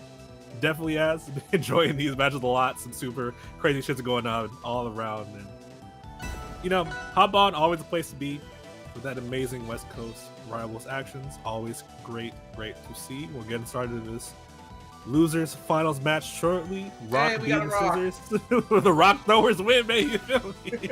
They win again. Always wins. Okay, get started though. Get started off on Godai Delta. Again, both of them proving very comfortable on this stage. Definitely makes sense to see how this goes. Right now, Sophie already just throwing out a ton of potential. This is what we saw last time too. So we cannot count Elkiies out until we are absolutely sure. And honestly, I don't think it's a good idea to count Elkiies out. Right now, Sophie throwing out all the percent. Oh, throw a signal for the down stroke. Wow. And the first one will land. The second one doesn't take the stock just quite yet though. It's interesting watching these players. So I feel like it's a mix up between it's a mix between the rush down angle from Sophie, just get the stock right there, and the mix up angle from Elkiies. So I mean, you gotta get the hit to get the mix up game started a little bit. Exactly. Right now, Sophie constantly racking a percent. Elkiies having a really hard time trying to get something going, getting some stray hits, but not quite getting any conversions. Finally getting the dash attack, but doesn't get anything out of it. Super rough, especially when you get so few neutral openings right there. Sucks to sort of on that a little bit. 63. Oh my god, yeah, this is hard. We're not missing this time. Yeah. Missed the down strong. Another unfortunate situation. Elkiies sort of struggling to get these sort of reads. All these Texaneos. Force round is killing off the side. It's been less than 2 minutes, Shadow. Yeah, no, I said Sophie wanted revenge, and Sophie means it. 100% playing insane for sure. Elkiies in the middle of the stage. Not see that coming whatsoever. Oh my god, now they're up strong. Still at 3 stocks, by the way. This could be. Oh! I'm gonna go for the down tilt to F strong, but not quite an actual combo. 45% to go for that. Probably would have been better off going for the down strong to secure the stock, maybe. Elkiies must know something I don't. Maybe, but maybe it had to be something we see more of this next game. This one look like a little bit of a wrap. I'm not gonna hold you. Ha! I see what you did there. Hey!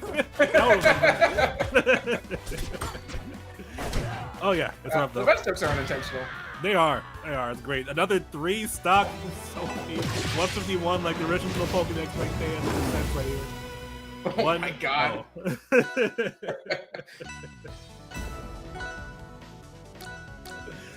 Oh yeah, dude. It's hard to say what Elkiies can do except just like get more hits in. Because like it felt like Sophie just like again in another situation just controlled the momentum entirely, or controlled like the pace of the game. Yeah, no, like this is just like a massive difference between what we saw in winners and what we're seeing now in the losers. Sophie just constantly controlling momentum. Like it's not like Sophie wasn't controlling momentum initially in winners, but like now it's just like now it's all momentum. It's not just some of it. We're not sharing the brain cell anymore. Exactly. The situation where suddenly Elkiies barely getting to play the game at all too, bro. Sophie trying to play a single player game. Yeah, playing solitaire here, but wait a second, robbery! Unfortunately, flying a little too close to the sun there. Oh yeah. Fortunately for Elkiies though, I mean 137, getting that kill at 43%, gonna take that all day. Fucking drop the forward tilt.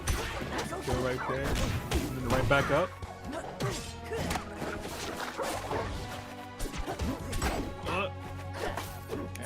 A lot of those being thrown out here. Yeah. Finally getting something from Elkiies. Opposite setup, Lily is continue to edge pressure right here a bit. I think this could be a crucial moment a little bit right here. Especially Sophie taking this pressure situation right back. Up strong, blowing out so much damage with that fire explosion. Forward air though. Knocking Sophie off stage, going down a little bit aggressive. Did not work out her favor. Misses the ledge with an up B. Yeah, that's so tough. And there's the unfortunate stock. Not necessarily a hammer for that, but just unfortunate. Definitely. But here we go, firing back with the down strong there. Yep, there we go. Who needed that stock? Elkiies didn't need that stock. No, we traded in a little bit. You told me you have one. You have one. It's all good. Oh my god. Should try to end it right here, bro. Hold on. There, forward air, once again, jump online, I think. Oh, but that's not gonna... Yeah. Forward air hit is okay. Yeah, reverse fair. That's Thanks what for I'm Still here. the reverse box down, Trevor, dude. But that's what I love to see right there, dude. When the mix-ups get going, they really get going. I just love seeing Elkies sort of just have more confidence to like challenge Sophie a bit, say you're not gonna run this game for free. I'm still playing. I got autonomy. You feel me? Exactly.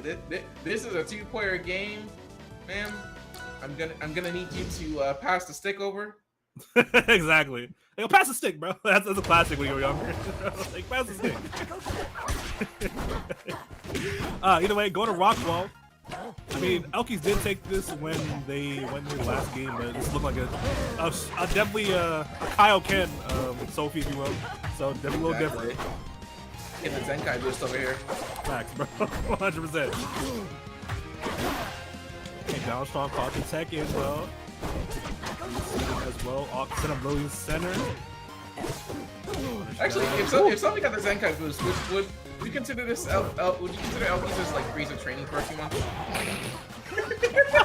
Yeah, dude, like Frieza doing 3 push-ups, lock the gold in for him. Yeah.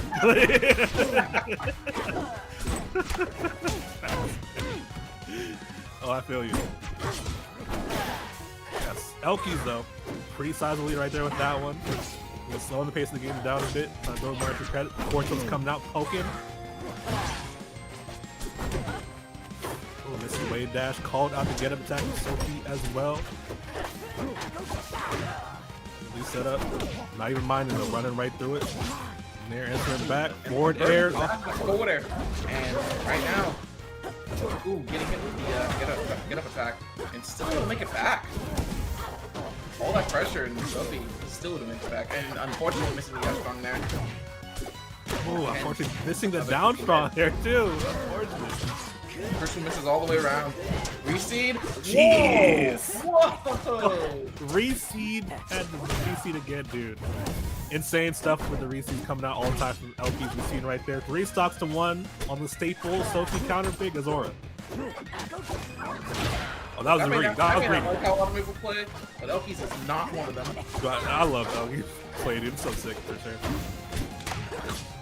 It made me sad about my least favorite character in this game. It's crazy, by the way. Exactly. See, all these characters can't be hyped. We can. Can't. But I mean, Sophie, bit of a deficit right now, but definitely do not count her out. Stocks are definitely over quick. We get a little something started right here, up there. There's a forward air. So the forward air not gonna quite take it just yet, but eats another forward air from Elkies. Still able to get something going, but not quite putting enough pressure out of it. Barely avoids that forward air. Mix up the LB timing, barely saves her right here.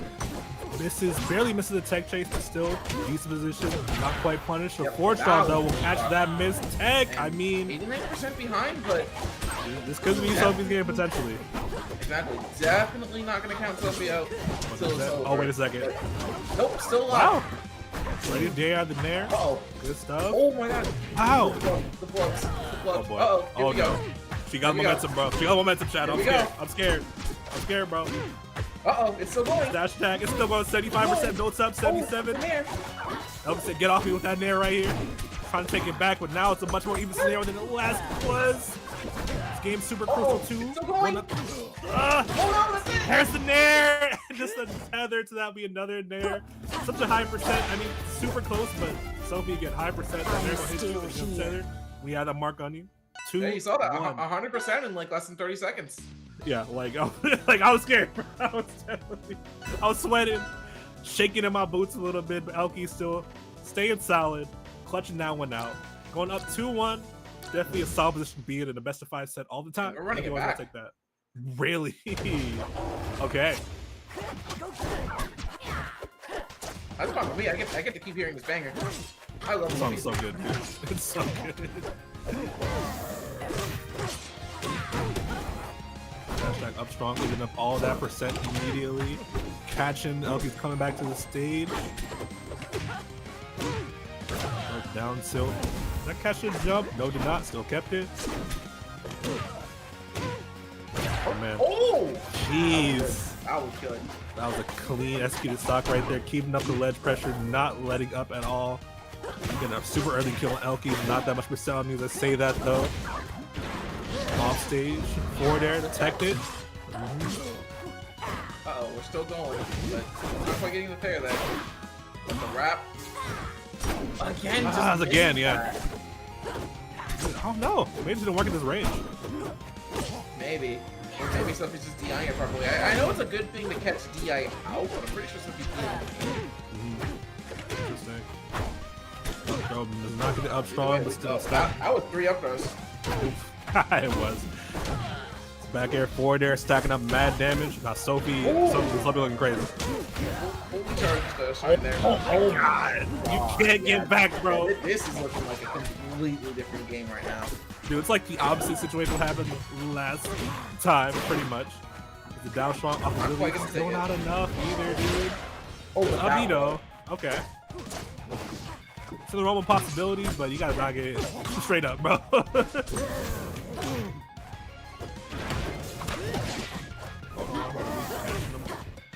Gets ledge. A little bit of damage right here. Gets the mark, but Sophie gets the hits, though. That's a bit more important right now.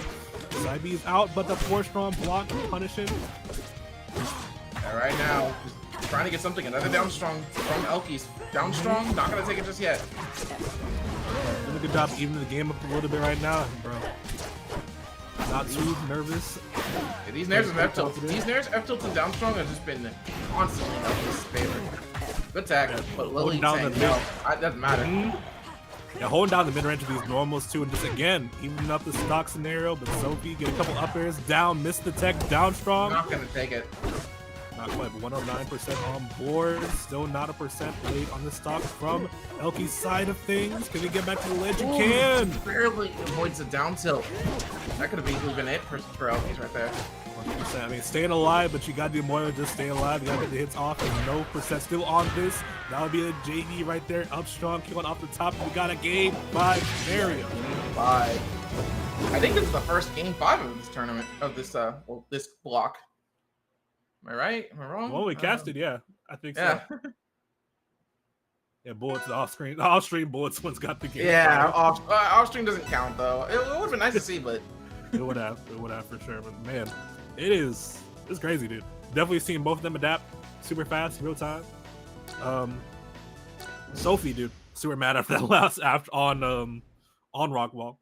Ran it back, but game 5, good old Godai Delta getting the last game. Let's get it. Hey, I mean, when in doubt, go die it out. I've never heard that, but I subscribe to it. I feel it. Yeah. I mean, this is just the gates of Rivals 2. So. It is. Or I guess, or if you from Smash, PS2, essentially. You know everyone in Ultimate loves PS2. Man. Every time I associate that game with the color green, bro, let me tell you. Yeah. There, missing the down throw off that tech chase can be crucial. Challenge for the down B though. Aggressive landing. So trying to attach it. Unfortunate for Sophie. Misses that up strong. Could have been huge. Up B plus Lily. Constantly the amount of pressure from Lily and Maple. From Lily just in general. And then Maple just doing side B to just like say, okay, well I'm just gonna put you here. No, I want you here. And no matter what, it's always gonna end up in just like a really bad situation for anyone, even Sophie. Yeah, Elkies definitely always just trying to get a little ping pong action going off. And again, predicted the roll in twice, by the way, not quite biting. Sophie knowing the habits a little bit. Oh, the rewraps are so good. Like, Sophie not expecting it, so just ended up getting hit again by the extra nair. And then loses the stock, so it's just like, okay, well you go from you put a lid to, you're definitely losing that stock. Yeah, those are those where my overdrive are taking me as combos right there, bro. It definitely is difficult to even like catch onto it whatsoever. But answering back in the stock though, not much to lead, especially now with the up strong hitting, back air, scrapping overall, trading back and forth. There's a wrap though. Take momentum. Recede. Near extension. Forward air. Just hold that ledge right now. Elkies won. Keep it simple. Simple and clean, bro. Shout out King of Hearts. Yeah, like just one stock away from just taking this over Sophie again. Yeah, dude, this mix-up's been played out so well. He pointed out earlier, bro, that Lily play, the Lily play has been bailing her out of so many situations. They're coming in super clutch so many times, it feels like. Down B, catching on the landing. 43% on the side of Sophie. Decent extra credit. Could potentially be the stock right here. No! From Sophie there. We'll see it there, though. Oh, game 5, last stock though. 55% on Sophie. That can be even already immediately. 10%. Oh my goodness! Forward air. It's still going. It's still going. It's still going. Oh, Okay, okay. Sophie an inch. They will we're take back. a mile every single time. Super scary. Really set up on the other side of the screen. Forward tilt, poke them into a forward tilt character. Currently offline. Parry, a little bit of invincibility. Movement. Super scary. Down B to side B, getting the mark off, but Definitely still a safe. disadvantage. Uh-oh. Down throw, Oh, tag uh-oh. chase. Once That's again, it. down throw up strong. That is it. Sophie gonna win the game 5 situation. Running it back against Elkiies after the 3-0 in winter semis, rather. So amazing stuff. Moving on to grands. An amazing play from Elkiies, by the way, though. Out at third, but still played a damn good tournament. Damn good set right there. Amazing stuff right here.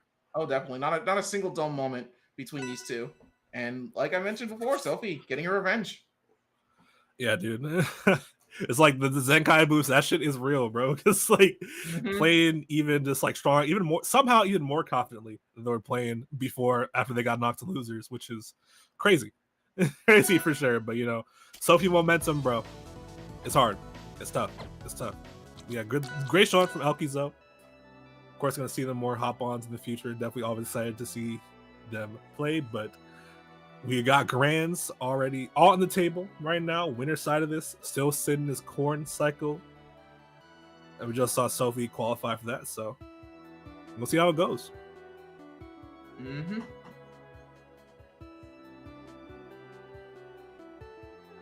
Oh man. Just shout out everybody watching. Definitely been a crazy bracket. You know, y'all been watching along with us. Fun to see. Very fun to see. Absolutely. Not a single set here has just been dull. It's always been packed, like action after action after action. I just love it. I love this game. It's really cool, dude. It's really cool. Me personally, like it's funny because I stopped playing back in January because like this game kind of sucks right now. I picked it up in June, so that's why I came back and was like, oh, this game kind of sick. Hold on, it's like a situation. For me personally, I don't know about you, but actually, you probably feel bored too because you play Rivals 1 more than me. But like I kind of saw the situation like, they're kind of dulling down the uniqueness of Rivals 1. That's kind of why I first saw it at first. But you know, I think there's a big sort of lesson to be had in like just sort of seeing things for how they are rather than what they aren't, if that makes sense. Exactly. Like I definitely agree with you with the idea that it's a little bit dulled down, especially with like some of how the mechanics work. But I think as time has gone on and more characters are releasing, we're starting to see that uniqueness slowly creep back in. Yes, I 100% agree. And the devs have definitely been listening to like a lot of the gripes that people have had. So shout outs to them. Yeah, shout out Dan, Trevor, everybody on the team, dude. Doing a good job with it, bro. I'm definitely just love to see the game's growth so far. Excited to see the game's growth more in the future. Excited to see, you know, just where these players just like take it, you know? I mean, people are constantly just like impressing me and how they're playing, how they're approaching the game, how they're constantly improving. How the energy of the game too is just like it's like crazy to see people still so hungry, you know? Even after, well, it's not long after the launch, but like for non-Smash platform fighters, Elkiies, if that makes sense. Yeah, but getting into grand finals here, we got Corn Cycle and we got Sophilo. That are all like. Ooh, I think, did we talk about this matchup earlier? I don't think we did. I don't think we've seen this matchup. This is the first time we're seeing this matchup in this block. So What you think about it? Even, definitely even. Yes, 100%. They kind of do like some similar things in terms of just rushing you down and just not letting you play the game. Definitely sort of a war of who gets the momentum first a lot of the time, it feels like. Exactly, and both these characters are absolutely known for snowballing each other. And yeah. Zetter in particular, like can just like, well, you know, Zetter's known for snowballing, but against Ollie in particular, there's a lot of like combos you kind of have to like understand against Ollie, since she has a very unique fastball speed that it's matched like no one else. Yeah. Oh my But god. we are seeing these down air. God! And the jump special's not gonna take it just yet. I was talking about with the combos that Zeta could do the all in, but we're seeing Corncycle saying, okay, it's my turn on the sticks. Nah, I want to show you my combos. Right. I mean, like, Zenderbrand's not a hyper fast faller like Olympia, but he's still a fast faller. He will get fucked up sometimes. You see exactly. that. And sometimes it just doesn't matter. You just, see, like, that shine down strong there, like, it definitely works a lot better on all of them with like, other characters. Oh, yeah. Ooh, just eating the lines ball. Forward strong. Catching him by the ledge right there. Catching trying to get away. Cannot get away, though. Even Socks and Arrow back to scrapping. Hold on, that Corncycle making something happen. Got a down air there. Really just trying to keep her. Oh, no! That's heartbreaking, dude. That's the heartbreaking thing that keeps happening only. Any matchup, doesn't matter what. Winning, losing, you still eat that. That's true. Like, especially the Shine Spikes, dude, against her, you feel you fall so fucking far. I was definitely a victim to that. It's rough, dude. But yeah, after that one, Sophie gonna steal that one, steal the lead, back a little bit, forward air, build more and more percent. The momentum, we saw a snowball in it. Important. Oh my god. Oh wow. That could have ended very badly for Corncycle. That move is terrifying to see. Shout out to Pity, who loves doing that. It was fun to see, for sure. Back air. Not quite getting the down strong, but a lot of percent up B across the stage, one kill. Not ready to DI that. Last stock scenario, a lot more percent on one side, but he definitely evened up quickly as we've seen a couple of up throws. Momentum back on Corncycle's side. Getting out of that grab scenario though. Right now, despite the percentage differences, it could very. Never mind. You got the Shine Spike. Sometimes you get Shine Spike, bro. Sometimes you just get Shine Spike. No matter the game, sometimes you just get Shine Spike. Sophie immediately just coming up to me saying, "Shut up." No, you don't know what you're talking about. Here's the Shine Spike.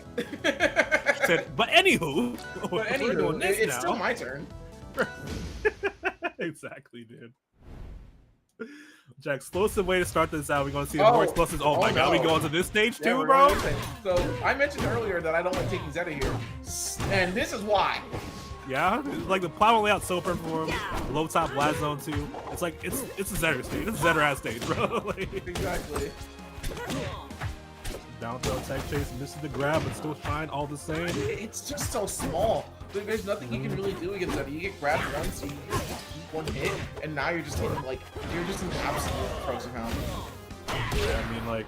Yep, and there you go. I feel we saw Corncycle go to the stage before, so it could be sort of comfort pick, but like right now, it's not looking comfortable right now. But right now, this is looking like my worst fears realized. Right. Sophie's like, trying to come into my. Oh my, that might just be dead, right? No. It's back. Barely makes it back. CC that, dancing right back. Sophie very strong right now. Up tilt though, catching the tag in. Okay, forward air off the side of the stage. That's just dead right there. I think he didn't have the jump. Dead. Yeah, pop a jump and it's forced to just forfeit that sock.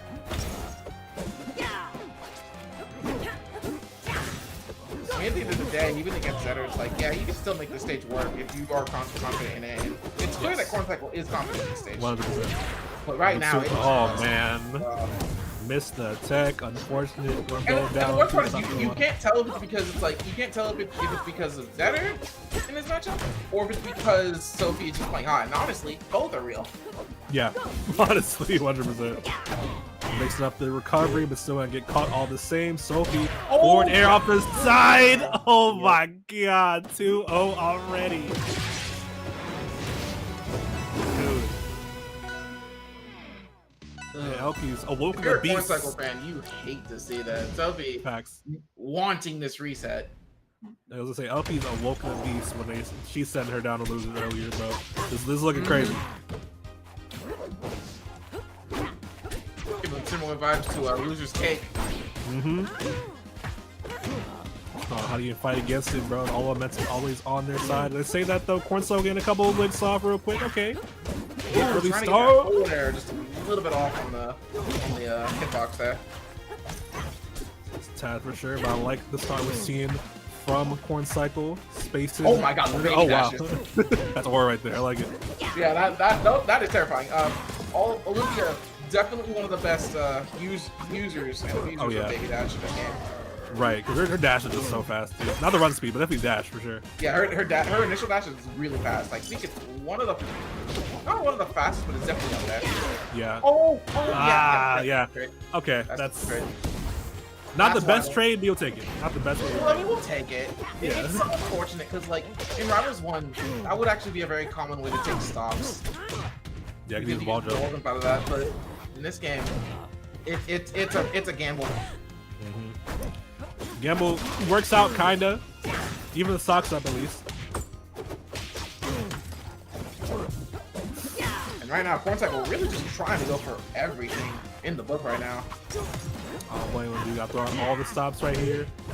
Mix up your offense, just sort of get the better of the momentum game right now. So we back and forth. That's Sophie's overall winning this set. My! Oh wow! And that was it. Okay, this is a full raw first raw here. Just throw it out. Full raw, bro. Sean Gordon Ramsay.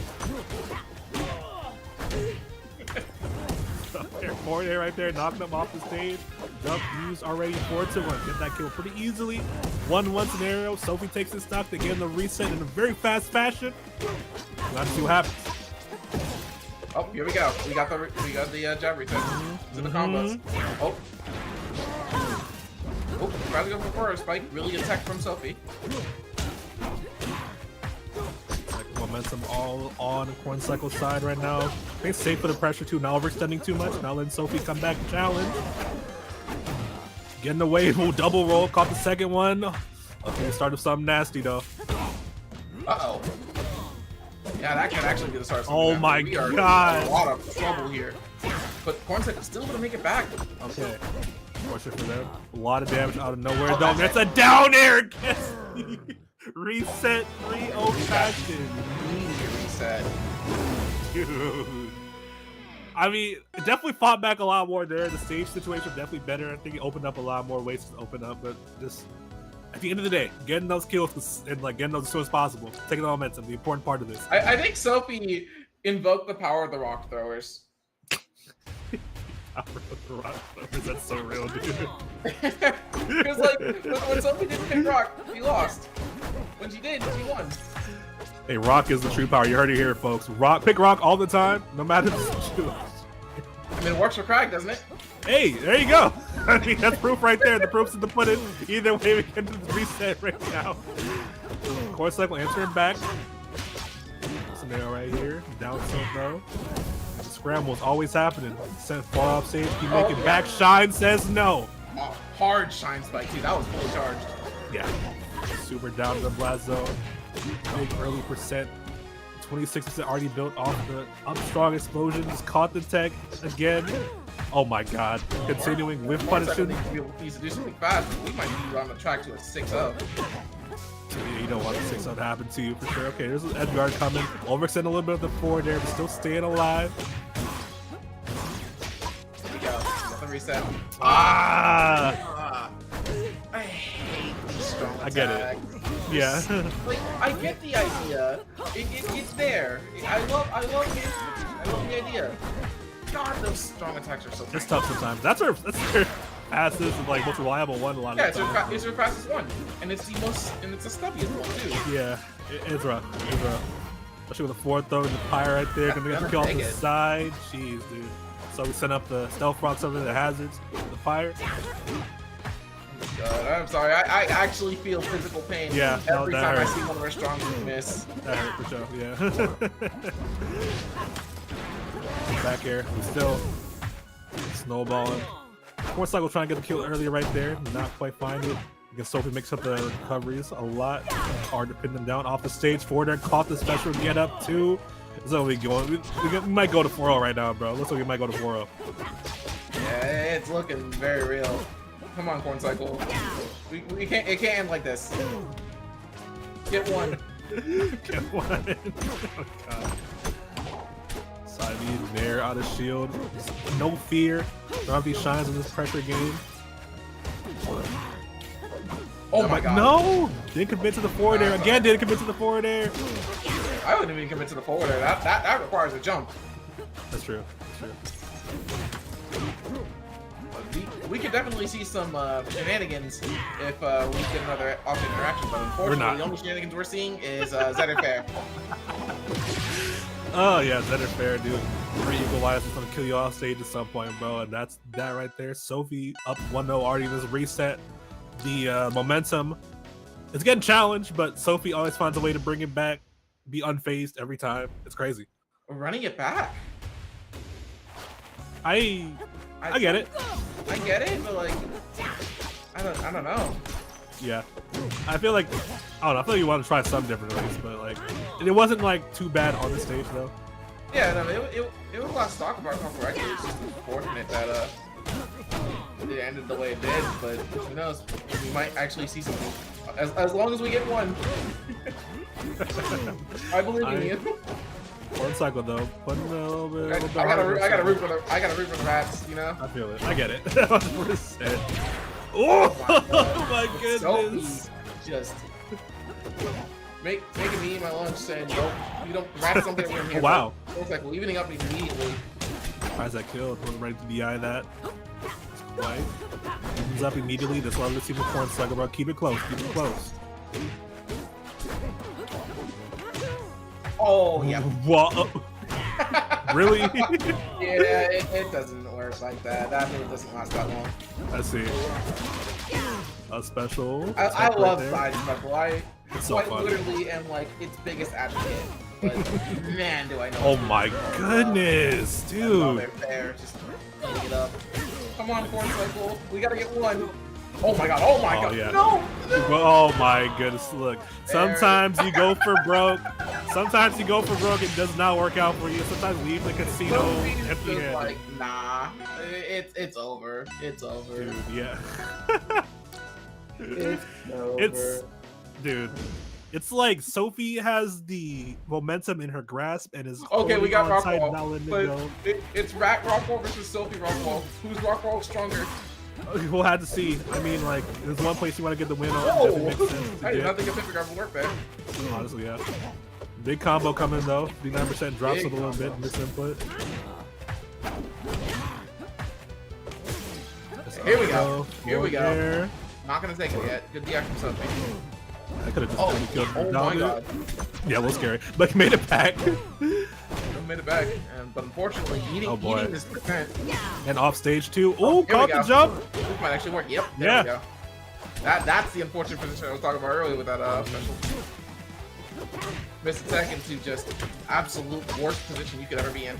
Right. I mean, fortunate for Corn Cycle, but Sophie again every time we've seen it on I really thought phase. Sophie was on a whole ledge. Facts, yeah.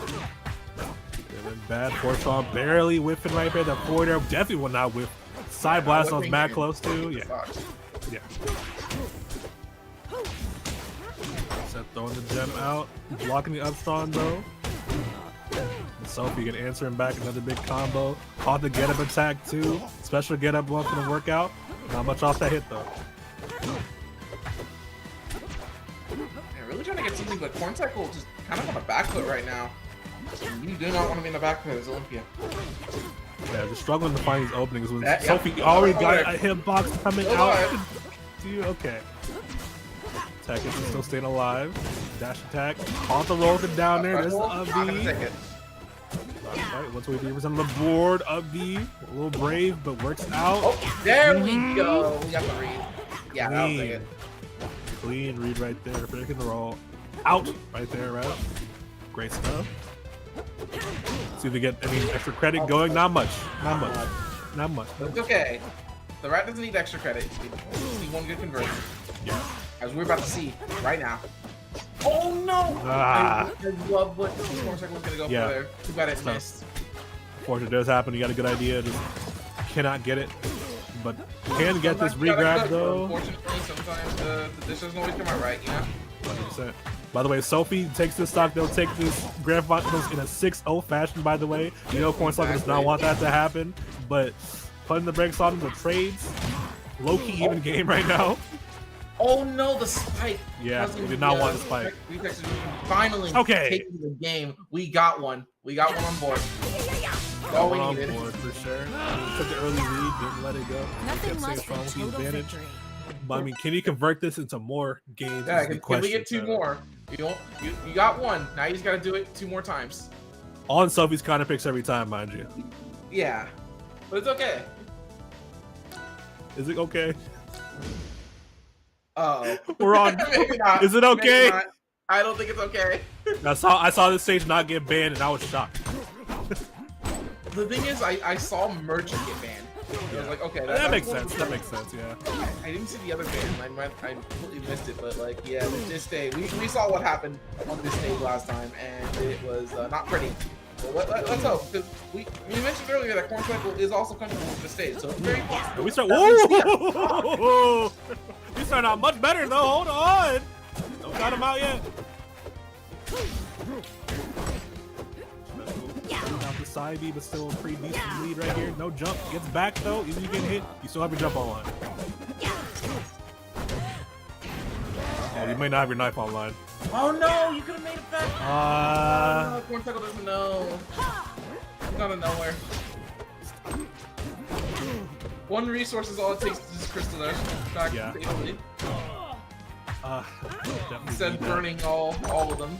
Yeah, especially if you play on this stage of all, you definitely need to do that. Yeah, you have to. You can't rely on the wall for that. 100%. But either way, Sophie even that up.